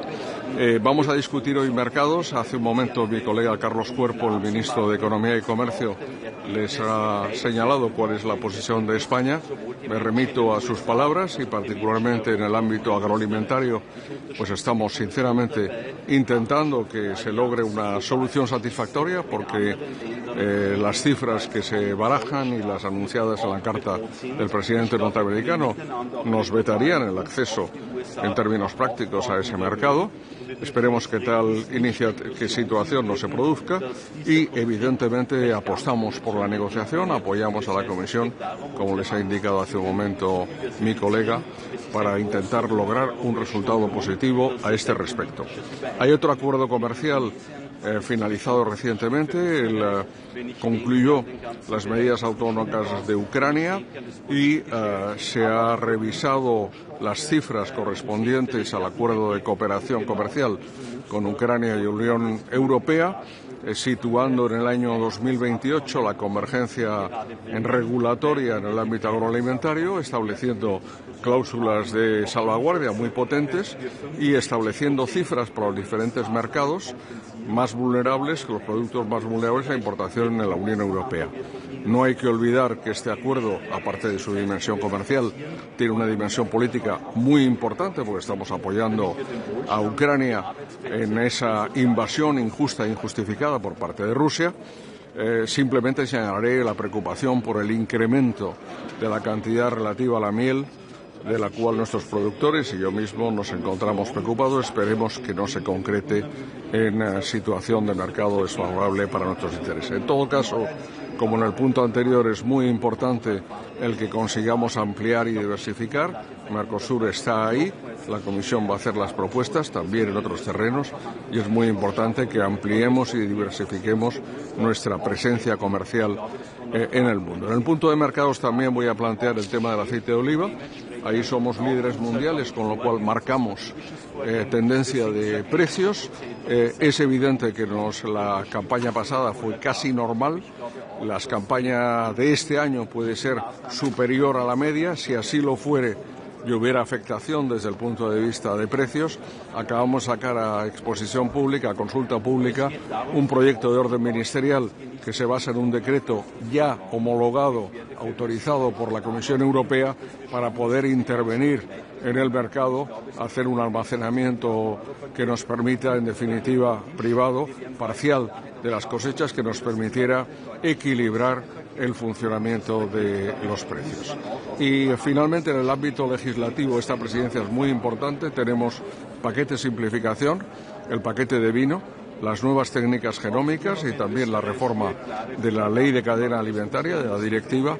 Los 4 dosieres están en este momento abiertos, están particularmente en contacto ya con el Parlamento Europeo y no queremos que se retrase, especialmente el referente al paquete vino, que nos parece muy importante. Hay 2 puntos más que hoy se van a examinar, los relativos, por un lado, a la utilización de estiércoles en tratados en el abono para la producción vegetal. Nos parece un elemento fundamental y le pediremos de nuevo a la Comisión que introduzca cuanto antes las normas jurídicas a este respecto para hacerlo posible. Y también el punto planteado por Chequia en relación con la autorización de nuevos productos, el reglamento 1107/2009, que ya solicité en Luxemburgo hace un mes, que sea revisado cuanto antes, porque el 85% del trabajo de la Comisión son renovación de productos o bien cancelación, pero necesitamos una autorización de nuevos productos para afrontar la nueva situación climática. Este es un brevísimo resumen de todos los temas que hoy vamos a abordar. Acuerdo con Ucrania, no sé si nos puede decir cómo afectaría la importación de cereales a España. Bueno, vamos a ver. Este año, desde el Ministerio, preveemos una cosecha superior a los 21 millones de toneladas por parte de España. La Comisión Europea, el JRC, prevé más de 23 millones y el sector, las cooperativas, prevén más de 24 millones. En todo caso, sea la que sea la cifra final, necesitamos comprar entre 10 y 12 millones de toneladas al exterior. Las compraremos de Ucrania, o las compraremos de Brasil, o las compraremos de Estados Unidos o de Canadá, es decir, de mercados terceros. Es una necesidad de abastecimiento porque somos deficitarios. Y es claro, lo digo por las polémicas en relación con los precios, que los precios lo marcan los mercados mundiales. Es decir, que no tenemos ninguna capacidad de intervención. Antes he hecho referencia al aceite de oliva, que es un producto donde sí España es quien, en definitiva, marca precios, pero no es en el caso de los cereales. Minister, what do you expect will be the impact of U.S. tariffs on agriculture? Well, I think there is an ongoing negotiation, and we hope that this negotiation of the European Commission, and we put our full support to the European Commission on that, achieves a good result that avoids any negative impact to the agri-food sector in the imports to the states. In the case of Spain, is 3,200 million euros. That means 4.7% of the 76 billion euros that we export to the world. So it for us is a sensible figure, and we are doing the best, I am sure, the Commission. We are not the only country. Others are also in agri-food much affected, and we are trying to that the Commission gets a good result, because I think it's absolutely necessary. It will be absolutely unfair to impose any kind of tariffs to the European products that are not justified in any way. Thank you. Si no hay acuerdo, ¿hay algún temor especial a que represalias específicas de Donald Trump en el sector agrícola o a productos? Bueno, esa es una cuestión que creo que el ministro Cuerpo ya en alguna ocasión y yo mismo hemos hecho alguna declaración al respecto. Está muy claro que estamos hablando de Unión Europea, por tanto del conjunto de la Unión Europea, no de un país miembro. Given what's happening with the U.S. in terms of trade, do you expect there will be more impotence for talks with Australia for ingredients? Well, the question is that I think the U.S. market has an interest in itself, and we cannot talk about replies about our market, but it's for sure that all the agreements that are being negotiated with Mercosur, with Indonesia, with India, with Australia, make sense in the present context. So I think that the Commission has a very clear view that a new impetus is needed to achieve these agreements. I think that the world has functioned quite well. In the last 40 years, everything has got a result, a positive result on creation of wealth, and particularly in the agri-food sector. So I think that we have to do our best to avoid this strange situation created by the U.S. administration positions. Thank you. Sorry? Australia by year end? An agreement with Australia by year end? I don't know. The concrete days is for the Commission to speak about. ¿Sobre la PAC, da por hecho que la Comisión va a proponer recortes? ¿Sobre la PAC? No, me pronunciaré pasado mañana. Estaré en Mauritania, porque tenemos un tema de cooperación con Mauritania, pero durante la semana haremos una evaluación de la propuesta. Lo que decíamos los ministros era bien claro. Queremos una dotación suficiente y una identificación clara del primer y segundo pilar de la PAC. Esa es la posición de España, pero no solo de España, sino de 20 Estados miembros e incluso algunos de los no firmantes.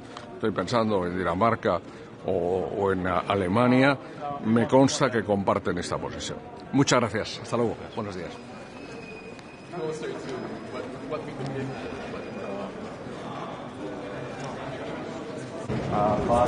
the main priority is supplement as good as possible to reach a possible agreement in the talks.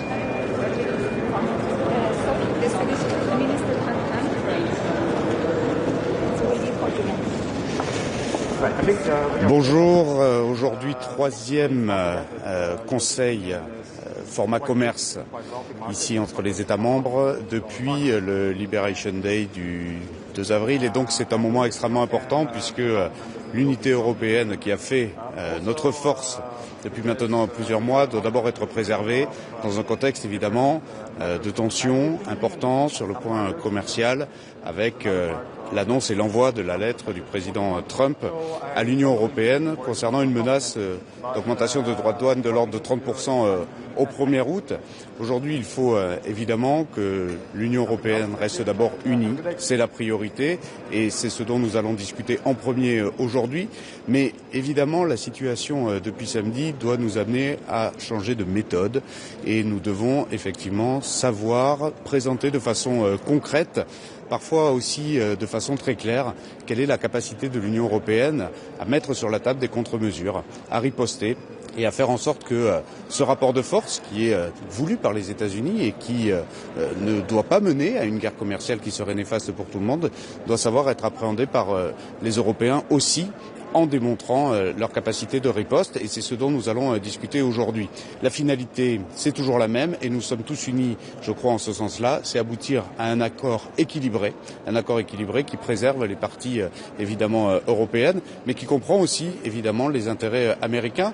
La Commission a toujours été dans une position de négociatrice de bonne foi et je le salue et c'est pour cela que la France la soutient depuis le premier jour et nous continuerons à soutenir la Commission européenne pour les prochains jours et pour les prochaines semaines. Jusqu'au 1er août, il nous reste 2 semaines de négociations là-dessus, mais soyons très clairs, ce rapport de force aujourd'hui doit aussi amener les Européens à savoir montrer les contre-mesures. Les contre-mesures, ce sont des tarifs sur les biens américains qui doivent être exposés très concrètement. Et ce sont aussi la question des services et la question des mesures anti-coercition qui doivent être évoquées aujourd'hui. Est-ce que vous avez l'impression que la réaction de l'Union européenne jusqu'ici a été un petit peu trop timorée justement et que maintenant il faut accélérer le tempo davantage? Je crois que la réponse de la Commission, elle a été juste. C'est continuer à démontrer sa bonne foi dans la négociation.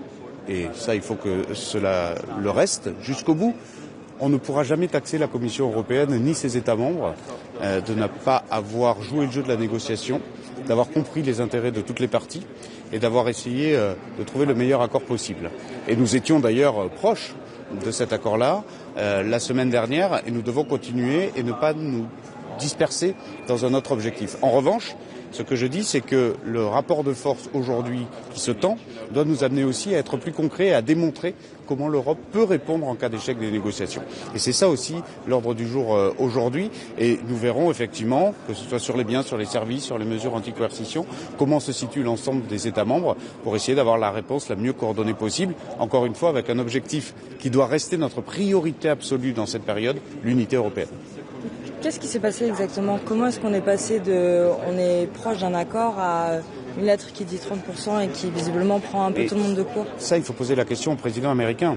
La Commission européenne a participé aux négociations, a toujours répondu présent pour le dialogue, a mis tout sur la table d'un point de vue industriel, d'un point de vue non tarifaire, a toujours expliqué à quel point une guerre commerciale était néfaste pour l'économie européenne, mais d'abord pour l'économie américaine.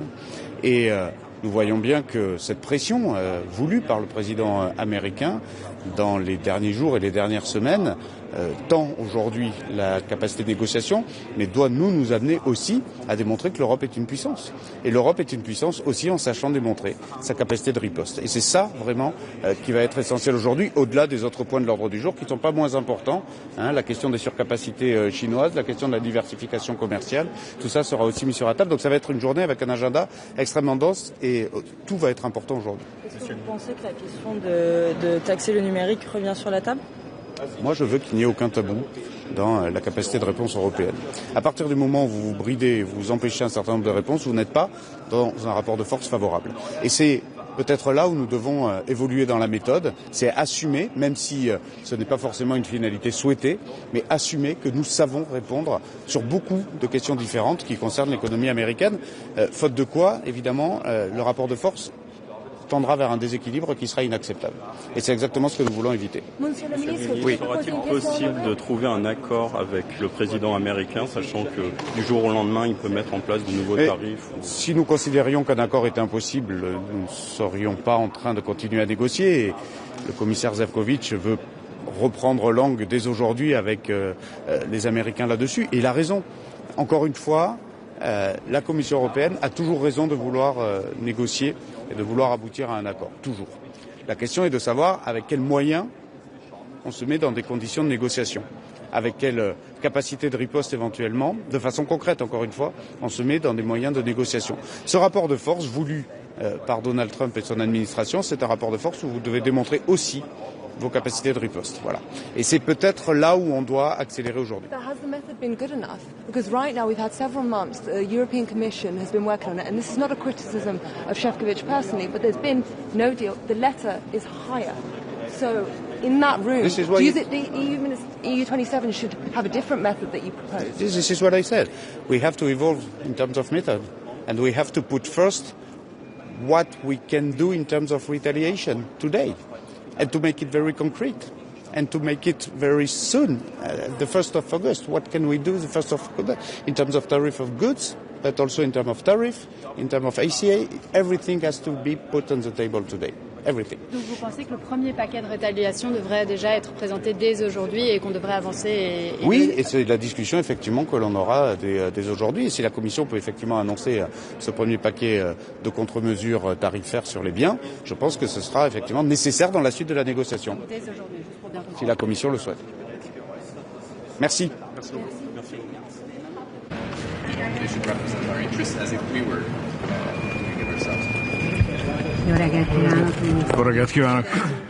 Nagy tisztelettel köszöntök! Érdekelne, miniszter, hogy lesz egy nyilvános vita ma délután, amit Magyarország is kér az EU-ukrán kereskedelmi megállapodás tervezettel kapcsolatban. Mit vár ettől a vitától? Hangos és nehéz vitát várok tőle, hiszen az elvi megállapodást a tagországok háta mögött kötötték meg. Ma már a számokból látjuk, hogy Ukrajnának kedvez az Európai Unió, és nem az európai gazdák érdekeit tekintette szem előtt. Ezt nyilván nem hagyhattuk, nem hagyjuk, és nem is fogjuk hagyni. Mindent elkövettünk azért, hogy ez ne léphessen életbe. Hiszen ha belegondolunk a százalékokba, minden várakozáson felüli az, amilyen kedvezményeket Ukrajna kapott. Ha csak a mézet veszem, 600%-os növekedés, 6000 tonna helyett 35 000 tonna. Vagy épp a baromfihús 6000-ről 18 000-re. Hogyan? Ez a tojás volt, bocsánat. Tehát a tojásnak 6000-ről 18 000-re. Hogyan lehet engedni? A baromfihús 90 000-ről 120 000-re. A búza 1 millióról 1,3 millióra. Tehát olyan mértékű növekedések következtek be, ami abszolút hátrányos helyzetbe hozza az Európai Uniós gazdákat. Mi azon kell, hogy dolgozzunk, hogy ez a megállapodás ne léphessen életbe. A vitától azt várom, hogy mindenkinek szembe kell nézni otthon a saját gazdáival. Mindenkinek meg kell érteni azt, hogy milyen következménnyel jár ez. Én is el fogom mondani itt, hogy mekkora hátránnyal bír ez, és az intézkedéseink is pontosan azt mutatták, hogy nem hagyjuk. Ezért is hívtam össze a B4-ek miniszteri tanácsát, kiegészítve Romániával és Bulgáriával, hogy a határmenti tagállamok egységesen tudjanak föllépni ez ügyben. Nagyon hálás vagyok a tagországok képviselőinek, hogy kiállnak, és velünk együtt tiltakoznak azért, hogy ez a megállapodás, ez a hátrányos megállapodás ne jöjjön és ne léphessen életbe. Köszönöm szépen! Az Európai Bizottság szerdán mutatja be a 2027 utáni költségvetést, uniós költségvetést, abban valószínű, hogy megkutítják valamennyire az agrártámogatásokat. Ezen hogyan lesz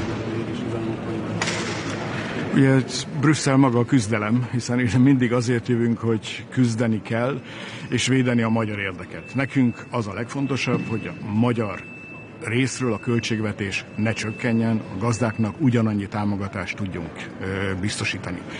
Én azt hiszem, nekünk abból kell kiindulni, amit itt tanácsi következtetésként elfogadtunk. Mind a 27 agrárminiszter. Mi ehhez ragaszkodunk.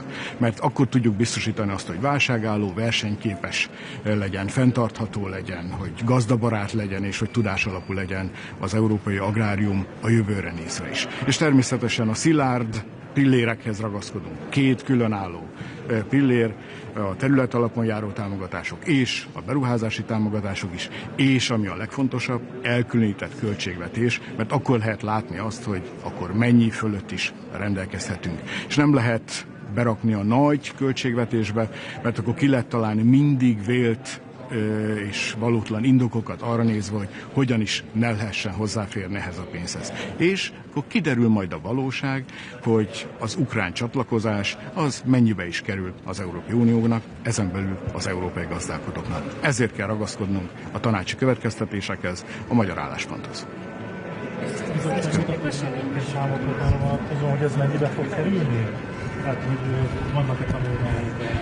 Az előzetes értékelések 20-25%-os agrárbüdzsé csökkentést vizionálnak előre. Én azt hiszem, hogy ez az a kiinduló alap, amiről aztán küzdenünk kell magunkat fölfelé, pontosan azért, hogy minél kisebb hátrány szenvedhessenek a gazdák. Az a dolgunk, hogy megvédjük őket. Köszönöm szépen! Hejsan! Kör vi frågor direkt? Ja, det kan vi göra. Okej. President Trump hotar med tullar på 30%. Hur bör EU svara enligt Sverige? Ja, men 30% tullar är självklart inget vi från Europas sida kan acceptera. Vi har ju hela tiden försökt få fram en framförhandlad lösning som vi alla kan leva med. Men sen så väljer Vita huset ändå den här vägen. Och det tycker jag är olyckligt. Det gör oss alla till förlorare. Men det högsta priset kommer USAs egna företag och konsumenter att betala. Så att från Europas sida står vi redo att införa motåtgärder. Alltså att vi höjer tullarna mot USA. Sverige och regeringen kommer idag presentera ett initiativ här på FAC Handel där vi då parallellt som vi höjer tullarna mot USA sänker tullarna mot alla andra WTO-medlemmar så att vi får så liten effekt på svensk ekonomi och svenska jobb som bara är möjligt. Men hur hård bör EU vara? Är det dags att förbereda sig för handelskrig? Ja, men vi kan inte utesluta att USA drar oss in i ett handelskrig. Vi befinner oss just nu i en handelskonflikt med USA och Europa. Vi ska gå in med det här med självförtroende. Europa är en stor marknad som är viktig även för amerikanska företag och vi har en hel del ekonomiska muskler och verktyg att också kunna sätta emot. Nu har vi ett genomröstat motåtgärdspaket på 25 miljarder euro. Vi håller parallellt med att förbereda ett paket på över 70 miljarder euro som kan bli klart väldigt snabbt. Och sen har vi ytterligare verktyg i verktygslådan.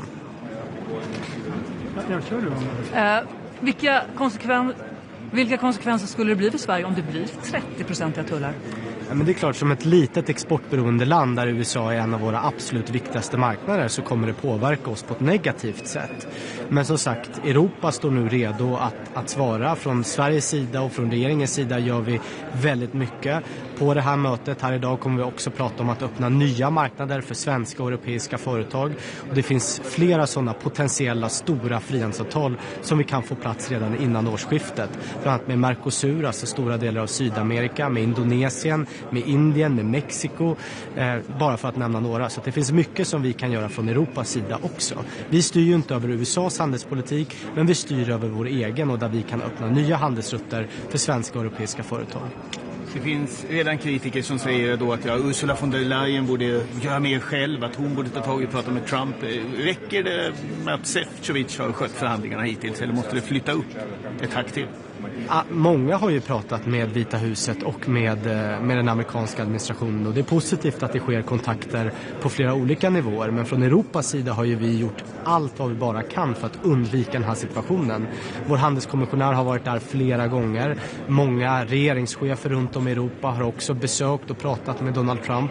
Så att från Europas sida har ju vår dörr för förhandling varit öppen hela tiden. Vi har ju dessutom använt både morötter och piska. Morötter i form av att vi har hela tiden sagt att vi kan tänka oss att sänka tullarna på flera varor som är viktiga för USA. Så att vi har ju skött det här enligt konstens alla regler, men det är USA som är flera led nu har eskalerat den här situationen. Man ska komma ihåg att vi europeer, vi har inte höjt en enda tull hittills.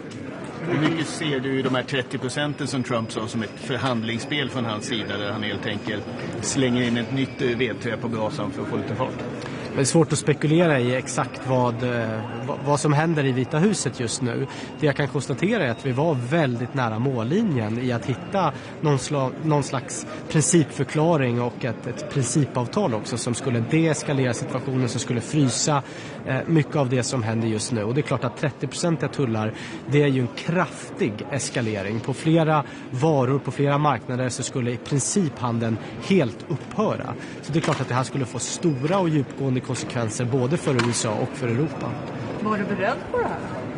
Nej, men det är klart att just nu så kan man knappt bli förvånad över någonting som kommer från andra sidan Atlanten. Men just att vi var så pass nära mållinjen som vi ändå var, att man då ändå väljer att eskalera situationen, det tycker jag var lite förvånande.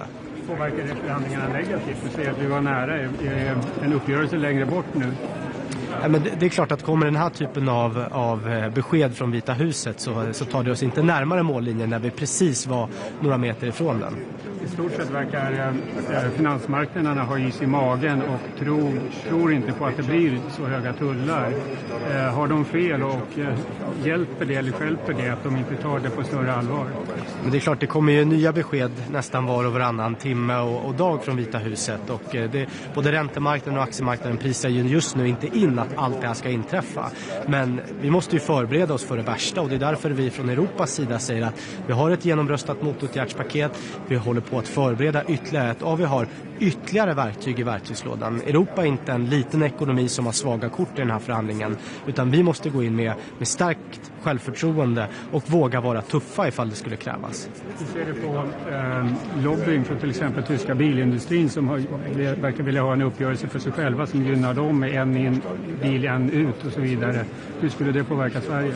Men det är klart att vi har också en viktig bilindustri. Volvo Cars är en av de största privata arbetsgivarna i Sverige, och där vi på mötet här idag kommer presentera att vi i första hand såklart vill ha så låga sektorstullar som möjligt på bilar, så att Volvo Cars med flera kan sälja så mycket som möjligt i USA. I andra hand vill vi ha tullfria kvoter, och i tredje hand någon form av offset-lösningar, så att om Volvo Cars producerar en bil i USA, exporterar den till Sverige, så kan vi då exportera en bil tullfritt till USA. Så att det är vårt tredjehandsalternativ, men även det alternativet är bättre för Sverige än att inte ha någon deal överhuvudtaget och få betala 27,5% i tull som det är idag. Så att det kommer vi presentera även det på rådsmötet här idag.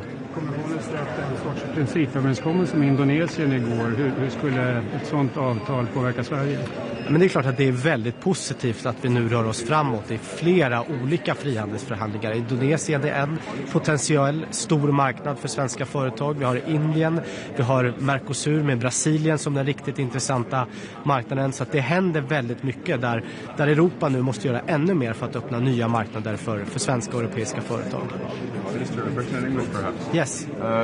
How do you see the 30% threats from Trump? Is it just a cheap negotiation tactic? It's hard to say these days because it's coming new news every single hour and every single week from the White House. But of course 30% is nothing that Sweden or the European Union should accept. Minister, back in May you were extremely critical of the UK-US trade deal. Now it seems that this is like the best-case scenario for the EU to have such a deal. What do you make of that? I mean, do you think it shows that the Commission strategy is mistaken, or how do you interpret it?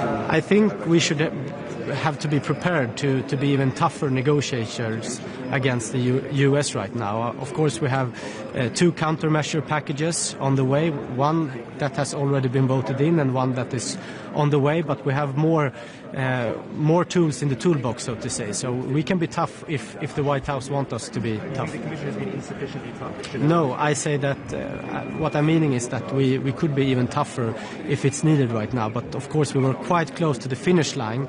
But then the US, regrettably, makes the situation even worse right now. Was basically a deal that looked like the UK-US deal, not something that but continued discussions when it comes to the sectorial tariffs, and of course the automotive sectors is quite important for Sweden. Are you happy with the fact that the countermeasures to the metals are going to be postponed again? Excuse me? The countermeasures, the metals countermeasures are going to be postponed today. Are you happy with that decision?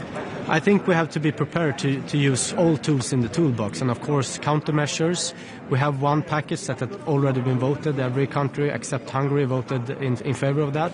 We have another countermeasure package that is on its way, but we have more tools in the toolbox, and I think if the White House wants us to be tough, then we will be quite tough against the White House. So you say that includes, for example, the anti-coercion instrument, like France was calling for, to start preparing that, even though Commissioner von der Leyen, President von der Leyen, said that it's not the moment yet. We can't rule out any tools in the toolbox as we in the situation that we are in right now. Perfekt. Tack så mycket. Pausen, vill du inte förlänga den? Har du fått? Vi tar frågor sen efter. Vi har lite pauser. Vi snackar efter.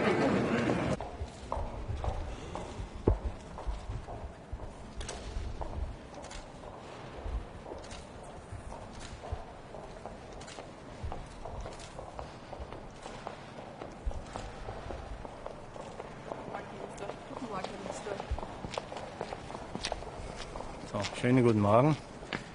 Heute beschäftigen sich die Landwirtschaftsministerinnen und die Landwirtschaftsminister genauso wie die Kolleginnen und Kollegen von der Wirtschaft mit Handelsfragen.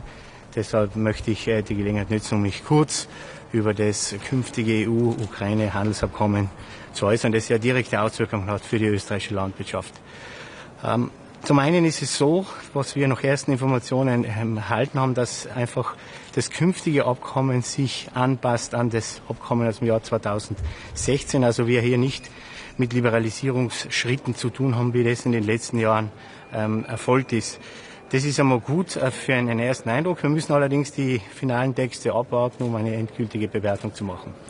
Zum Zweiten sehen wir, dass es offensichtlich geplant ist, dass ukrainische Exporte, was die Produktions- und Qualitätsstandards betrifft, sukzessive an das EU-Niveau herangeführt werden sollen.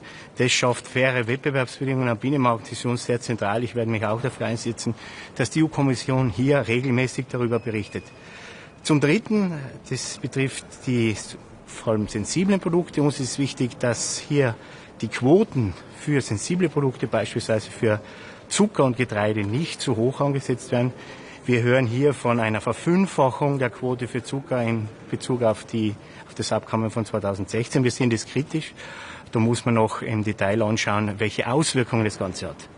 Das zum EU-Ukraine-Abkommen. Zum Zweiten, Österreich setzt sich ja seit Jahren dafür ein, dass wir, was die Eiweißproduktion betrifft, in Europa unabhängiger werden. Wir haben hier mehrfach Initiativen gestartet. In Österreich selbst haben wir 2021 eine Eiweißstrategie entwickelt, mit der Konsequenz, dass heute Österreich das Land in der Europäischen Union ist, das an 4. Stelle steht, was die Anbaufläche von Soja betrifft.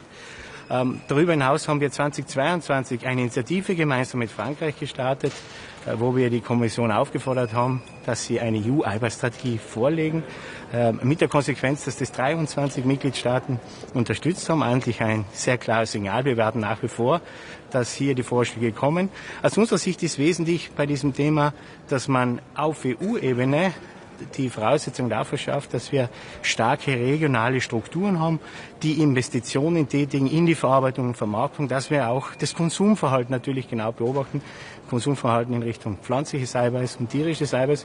Und zu guter Letzt geht es natürlich immer um Entbürokratisierung und da hoffen wir doch noch, dass bezüglich der Entwaldungsverordnung die eine oder andere Erleichterung für die Produzenten vorgeschlagen wird. Herr Minister, diese Woche wird auch ein neuer mehrjähriger Finanzrahmen vorgelegt. Wie schauen Sie darauf? Erwartungsvoll oder eher mit Sorge, wenn es darum geht, wie die zukünftige Agrarförderung ausgestaltet werden soll? Also die Diskussion in den vergangenen Monaten folgend schaue ich natürlich da mit großer Sorge, was am Tisch kommt. Wir haben da im Rahmen der Agrarminister sehr dafür gekämpft, dass wir für die gemeinsame Agrarpolitik eine Evolution in den nächsten Jahren durchführen können in Richtung Biodiversität, in Richtung Klimaschutz. Wir sind ganz klar dafür, dass die GAP zentral finanziert wird, auch in Zukunft, dass die Mittel zweckgebunden sind, dass es eine erste und eine zweite Säule gibt, also Direktzahlungen und Mittel für die ländliche Entwicklung. Da muss man wissen, in der ländlichen Entwicklung, da finanzieren wir das Agrarumweltprogramm, die Biobauern, die Bergbauernförderung, die ganzen Investitionsprogramme bis hin zu LIDA-Projekten, die in Österreich sehr, sehr erfolgreich umgesetzt werden. Wir wollen, dass diese zwei Säulen Struktur erhalten bleibt und wir wollen zu guter Letzt auch, dass die Agrarpolitiker in Europa darüber entscheiden, wie die Programme ausschauen, wie die Agrarpolitik in Zukunft ausschaut. Wir kämpfen hier gemeinsam und ich hoffe, dass unsere Anliegen auch tatsächlich dann von der Kommission gehört werden, wenn dann die Vorschläge kommen.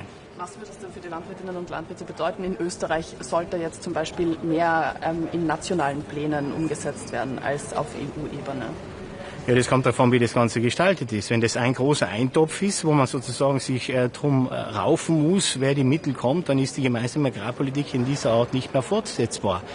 Wir brauchen noch Planbarkeit. Sie müssen sich vorstellen, wenn ich das Umweltprogramm anschaue, 7 Jahre muss ich da planen, damit sozusagen die Programme auch ihre Wirkung entfalten. Und deswegen sind wir hier so sensibel, weil wir wollen den österreichischen Weg in der Landwirtschaft fortsetzen. Wir haben eine flächendeckende Landwirtschaft, sehr klein strukturiert, bis in die letzten Alpentäler hinein.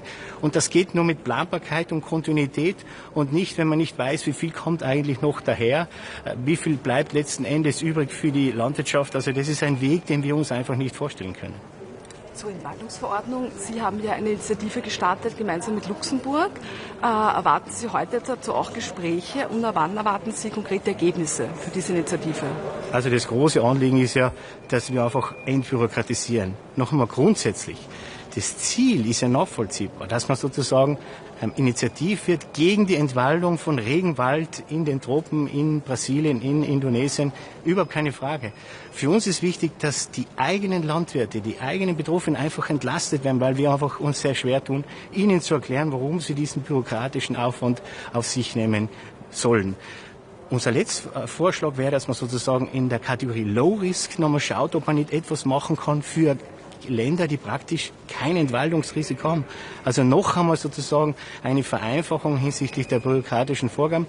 Wie es da weitergehen wird, müssen wir einfach abwarten. Wir haben das an allen Stellen deponiert, die hier relevant sind und gemeinsam auch mit vielen anderen Ländern. Und jetzt müssen wir einfach mal abwarten, wie die Kommission reagiert. Bei der Kommission liegt der Ball, bei der Präsidentin liegt der Ball und wir hoffen doch, dass sie auf diese vielen Anmerkungen, auf diese vielen Interventionen auch reagiert.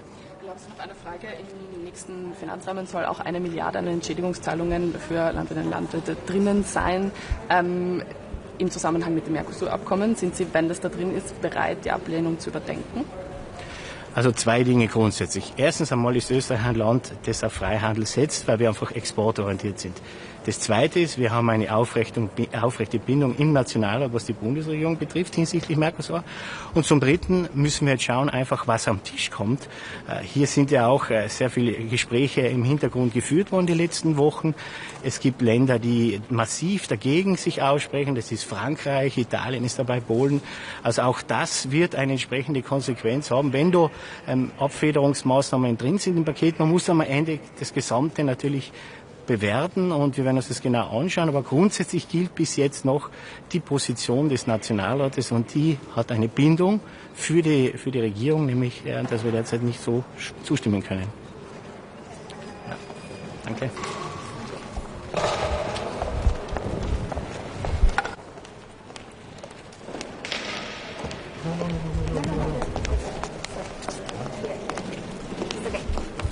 Bonjour mesdames, messieurs. Bien, ce Conseil Agri-Pêche est sous présidence danoise et je veux d'emblée lui souhaiter plein succès.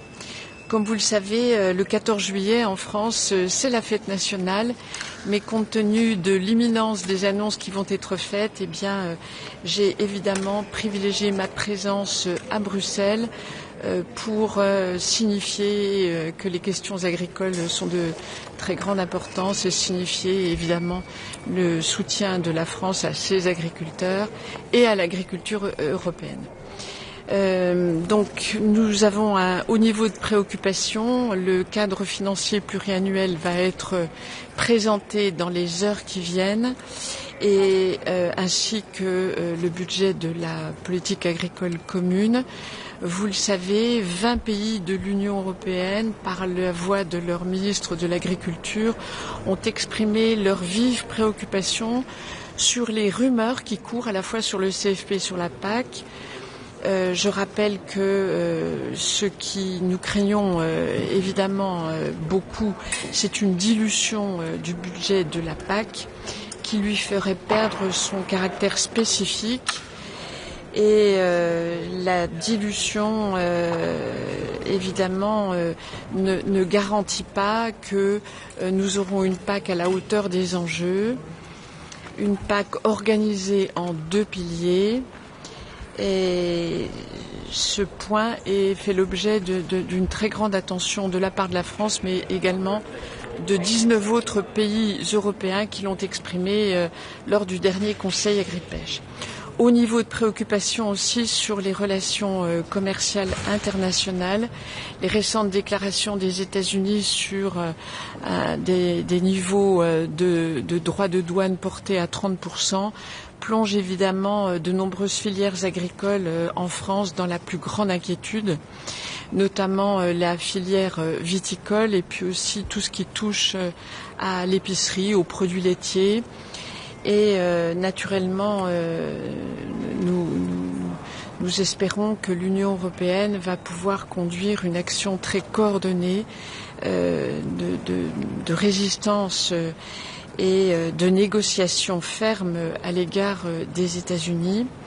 Au niveau de préoccupation également sur le Mercosur, je rappelle que la France ne valide pas le projet d'accord de libre-échange tel qu'il a été paraphé à Montevideo, parce qu'il expose particulièrement les filières du bœuf, de la volaille, du sucre et de l'éthanol, et l'effet cumulatif que ces mesures pourraient avoir sur ces filières. Je rappelle qu'il y a l'Ukraine, il y a d'autres accords de libre-échange et qu'il y a un effet cumulatif, notamment sur les filières d'élevage.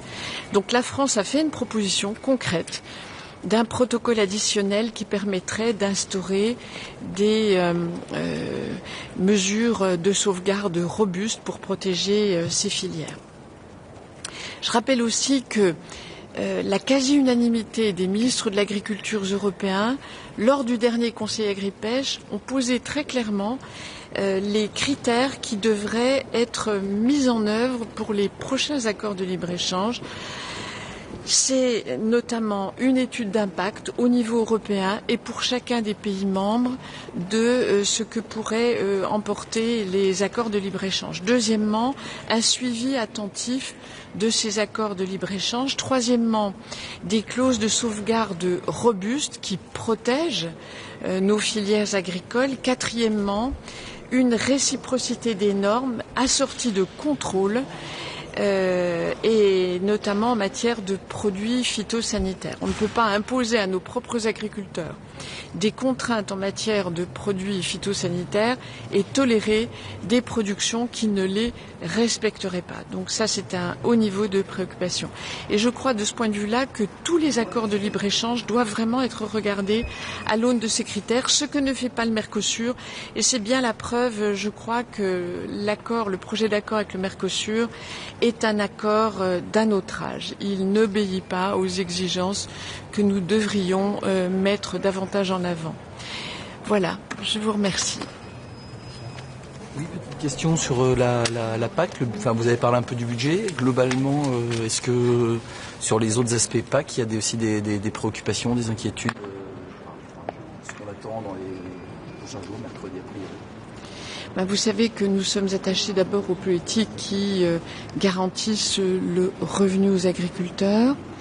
Nous sommes très attentifs à tout ce qui touche au renouvellement des générations, parce que c'est le mur qui est devant nous et dans toute l'Europe. Sans agriculteurs, il n'y a pas d'agriculture, donc il faut véritablement encourager le renouvellement des générations, et le revenu apporté aux jeunes agriculteurs est tout à fait important. Nous sommes attachés également à la question de la simplification. Les politiques agricoles européennes sont trop compliquées, souvent mal comprises, et donc quand elles sont mal comprises, elles sont parfois mal respectées en dépit de l'effort que font les agriculteurs, qui passent beaucoup trop de temps devant leur ordinateur et dans leur papier, alors qu'ils ont tant de travail dans leurs exploitations. C'est quelques-uns des critères à l'aune desquels nous regarderons cette future PAC. Nous sommes attachés évidemment à la préservation en 2 piliers. Ça, c'est absolument fondamental. Que les mesures environnementales auxquelles nous sommes attachés soient davantage incitatives pour être mieux appliquées. Vous savez que la France conditionne les aides à hauteur de 40% dans le 2e pilier sur les mesures environnementales. Donc c'est un vrai choix que nous faisons. Mais pour inciter davantage encore, il faut être moins dans la coercition que dans la pédagogie de l'incitation. Est-ce que j'ai bien entendu que la France est maintenant pour l'accord si ce protocole-là est robuste, quoi? Et qu'est-ce que c'est dans le protocole qui n'était pas dans l'accord lui-même? Alors, je formulerai pas les choses comme ça. Nous sommes toujours dans une posture d'opposition au projet d'accord tel qu'il a été paraphé. Je crois que c'est vraiment ça qu'il faut entendre. Et la position de la France n'est pas isolée. De nombreux pays partagent les mêmes inquiétudes que nous. Et donc c'est important de le dire parce que longtemps on a considéré que au fond tout le monde était d'accord mais en réalité non, beaucoup de pays se rendent compte des implications que cela a sur leur propre production et sur leurs propres agricultures et agriculteurs, y compris en Allemagne. L'Allemagne est très favorable au Mercosur, mais les agriculteurs allemands émettent également des préoccupations. Donc la deuxième partie de votre question, madame. Ce qui est dans le protocole qui n'était pas dans l'accord. Alors, ce qui n'est pas dans l'accord et qui pose véritablement problème, il y a une clause de sauvegarde dans l'accord, mais qui est générale et dont l'application pose énormément de problèmes. En revanche, les Brésiliens ont obtenu une clause de sauvegarde spécifique sur l'automobile. Donc on voit bien qu'il y a une asymétrie là de position qui n'est pas acceptable. Deuxièmement, le Mercosur a introduit une disposition qui est une première, qui est totalement inédite, qui consiste à un rééquilibrage des concessions. Ça veut dire que dès lors que l'Union européenne exigerait de nouvelles normes, après tout c'est évolutif cette question, on peut voir disparaître certaines normes ou se durcir certaines dispositions. Et si cela a des conséquences sur les pays du Mercosur, cela pourrait réouvrir les conditions de l'accord. Donc là, on voit bien que ce qui est en jeu, c'est l'autonomie réglementaire de l'Union européenne. Et ça n'est pas acceptable. C'est même incroyable qu'on ait accepté une telle disposition qui n'a jamais été mise en œuvre. Quant aux clauses de sauvegarde robustes, elles sont mises en œuvre dans d'autres types d'accords, je crois avec le Japon notamment et d'autres pays. Donc on va les mettre en œuvre pour le riz dans les accords qui sont conclus avec des pays asiatiques. Donc ça existe, les clauses de sauvegarde agricoles. Il faut absolument les réintroduire. Et je dirais qu'à un moment où le Brésil est challengé par des mesures américaines qui renchérissent énormément les droits de douane, le Mercosur va devenir stratégique, encore plus stratégique pour le Mercosur. Donc ça nous donne, je dirais, de quoi négocier avec le Mercosur. En tout cas, je l'espère. Je pense que si à la fois la Commission et le Mercosur accepte ce protocole additionnel et accepte des mesures de sauvegarde robustes, légitimes. Un bon accord, c'est un accord gagnant-gagnant. Lorsque l'une des deux parties est perdante, ça ne peut pas être un bon accord. Ça ne peut pas être un accord durable. Ça ne peut que porter préjudice aux accords de libre-échange dont on sait qu'ils sont une source de prospérité pour l'Union européenne. Il ne s'agit pas pour nous de stigmatiser les accords de libre-échange. Ils peuvent être bons pour nos producteurs, mais à la condition qu'ils soient équilibrés. Et c'est dans cette voie de la recherche de l'équilibre que nous devons encore travailler avec le Mercosur et avec l'Union européenne. Avec la mise en place des taxes Trump, ne craignez-vous pas justement que ça accélère le processus de ratification de l'accord Mercosur en l'état? Je ne crois pas. Je ne le crois pas. Je crois que ce qui est mauvais dans un accord avant l'est après. Donc il faut que la France et tous les pays qui ont rejoint cette position et exprimé des inquiétudes, la Pologne, la Hongrie, l'Autriche, les Pays-Bas, l'Irlande et même l'Italie. Je vous rappelle qu'il y a 15 jours, j'étais en Italie avec le ministre de l'Agriculture italien. Nous avons signé un communiqué de presse qui exprime très clairement nos inquiétudes partagées. Par conséquent, accélérer le processus alors que tant de pays de l'Union européenne font part de leurs réserves me semble périlleux. Et puis l'histoire n'est pas finie. Vous savez qu'il y a plusieurs étapes. Il y a la présentation du projet, il y a la discussion entre États membres, il y a l'avis de la Commission, il y a le Parlement. Donc tout ça jalonne une affaire qui n'est pas encore conclue, loin s'en faut. Je vous remercie. Merci.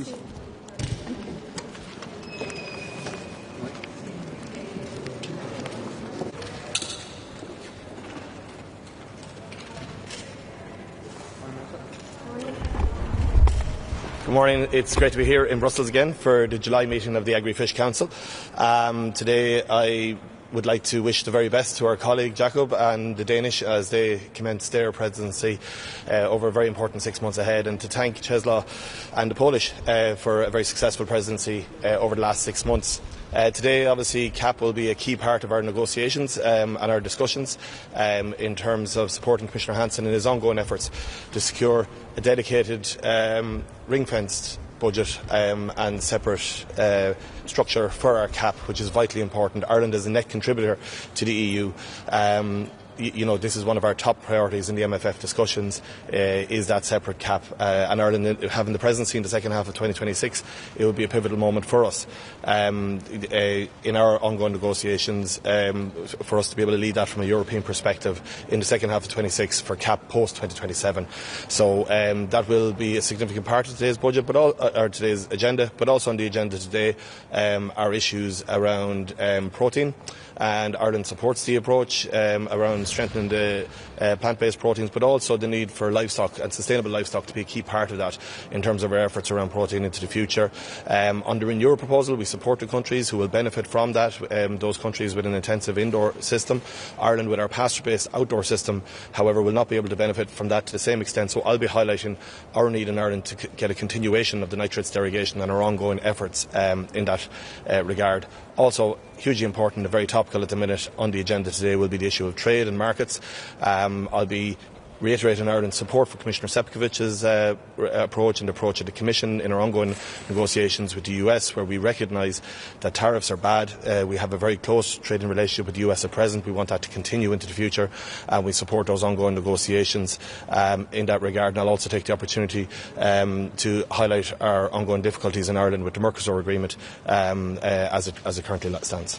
Minister, just on the tariff front, threats of 30%, for Irish exporters in terms of Kerrygold and other kind of agri-food products, surely 30% would effectively totally cut most of them out of the US market if that were to come to pass.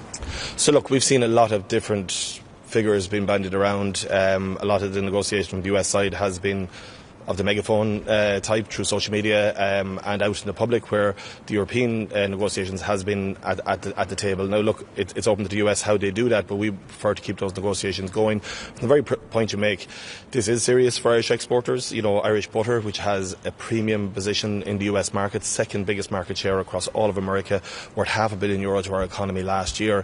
That has an existing tariff of 16%. So anything on top of that is additional and will be added to that. So that makes it a very difficult space.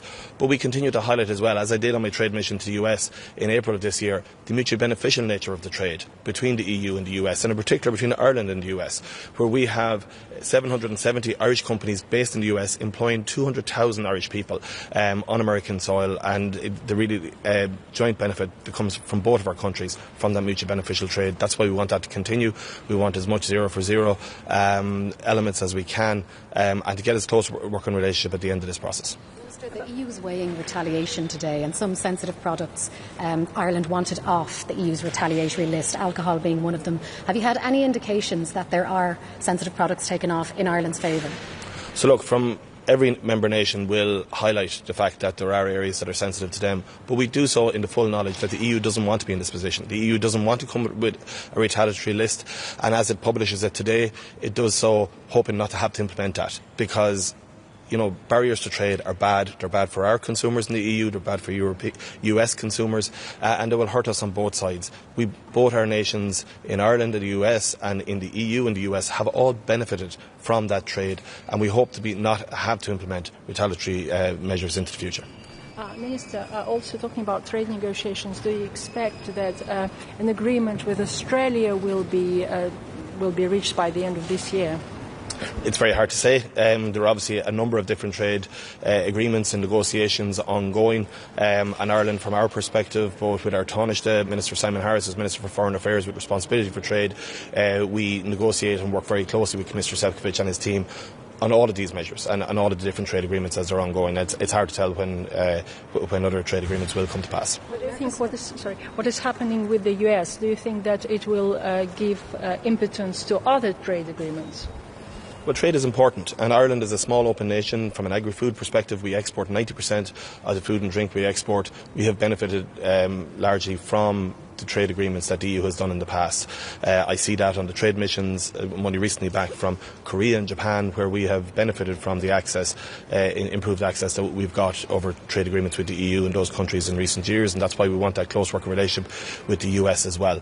And, you know, trade is an ongoing element that has many different elements to it, but I think the US, we look at that in its own right. They're a very large trading bloc, so are we. It is one of the biggest trading relationships in the world, and that's why it deserves to be treated on its own with all of the sensitivities and the focus that the EU have given this. We have engaged in very serious way from an EU perspective. Obviously, myself and my Irish ministers met our counterparts in America in recent months, supporting the position of Commissioner Šefčovič and the Commission here in those ongoing negotiations, because we believe as close a working relationship with the Americans as possible is really, really important for all our people afterwards, and other trade agreements discussions are ongoing. Or that the Commission said we need to double down on deals like that. Your French counterpart said this morning that there's still a group of countries that are opposing it. France is one. I mean, where do you see that going? The Danes want to get a deal by the end of the year. Is Ireland still opposing? And do you have any chance of, defeating it if that's the position still? So, as I said earlier today, again I will be raising our difficulties with Mercosur at the Agri-Fish Council today. The difficulties is particularly for our beef sector. I've highlighted that very clearly, the challenges we have in that space, and we continue to work with like-minded countries who share those difficulties and who have articulated those in recent times. How many of those countries are there now? So there are a number of countries who have, and their agricultural ministers who I've engaged with, have clearly stated their difficulties in that regard, and we continue to engage with them around that issue. May I ask you about MFF? What are your expectations for agriculture? Well, we've been really clear. An Irish priority is a dedicated ring-fenced budget, a separate standalone cap that protects the two-pillar structure. It has served us so well. We know there are many other competing demands, some of them new compared to the last MFF, but we're really clear. In supporting new measures and having new ambitions across the EU, we can't turn our back on what worked well. Food security is hugely important. The sustainability of our agri-food sector is pivotal, and the EU was a peace project. At its heart was CAP from the start. It has served us really well, and we are determined that it would remain to be a very important pillar of any future MFF. What's the chance of that ring-fenced being ring-fenced? We're very hopeful. We're supporting Commissioner Hansen, who has been doing an excellent job. I think it's pretty unique in that Commissioner Hansen has unanimity across the Agri-Fish Council, as we've seen at previous councils where we have given him a full mandate to support him in his efforts. And in Commissioner Hansen, we have a commissioner who is really fighting hard for the agri-food sector, for European farmers, and we in Ireland greatly appreciate that. That ring-fence budget is not there if the two-pillar structure changes or if the cap is reduced significantly in size. Would Ireland be prepared to oppose the MFF? So there's an awful lot of ifs there. Negotiations are ongoing.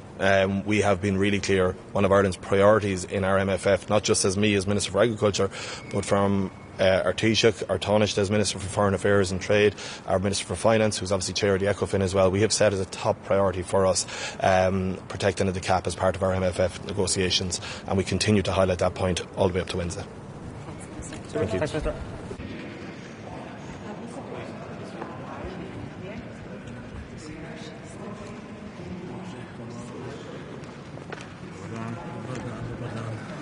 Vas da pozdravim, kak ste? Gdje je kolega?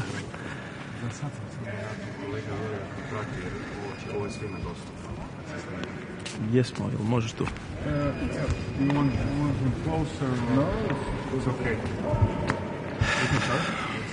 Ok, ministre, evo, možemo, što je na dnevnom redu? Može.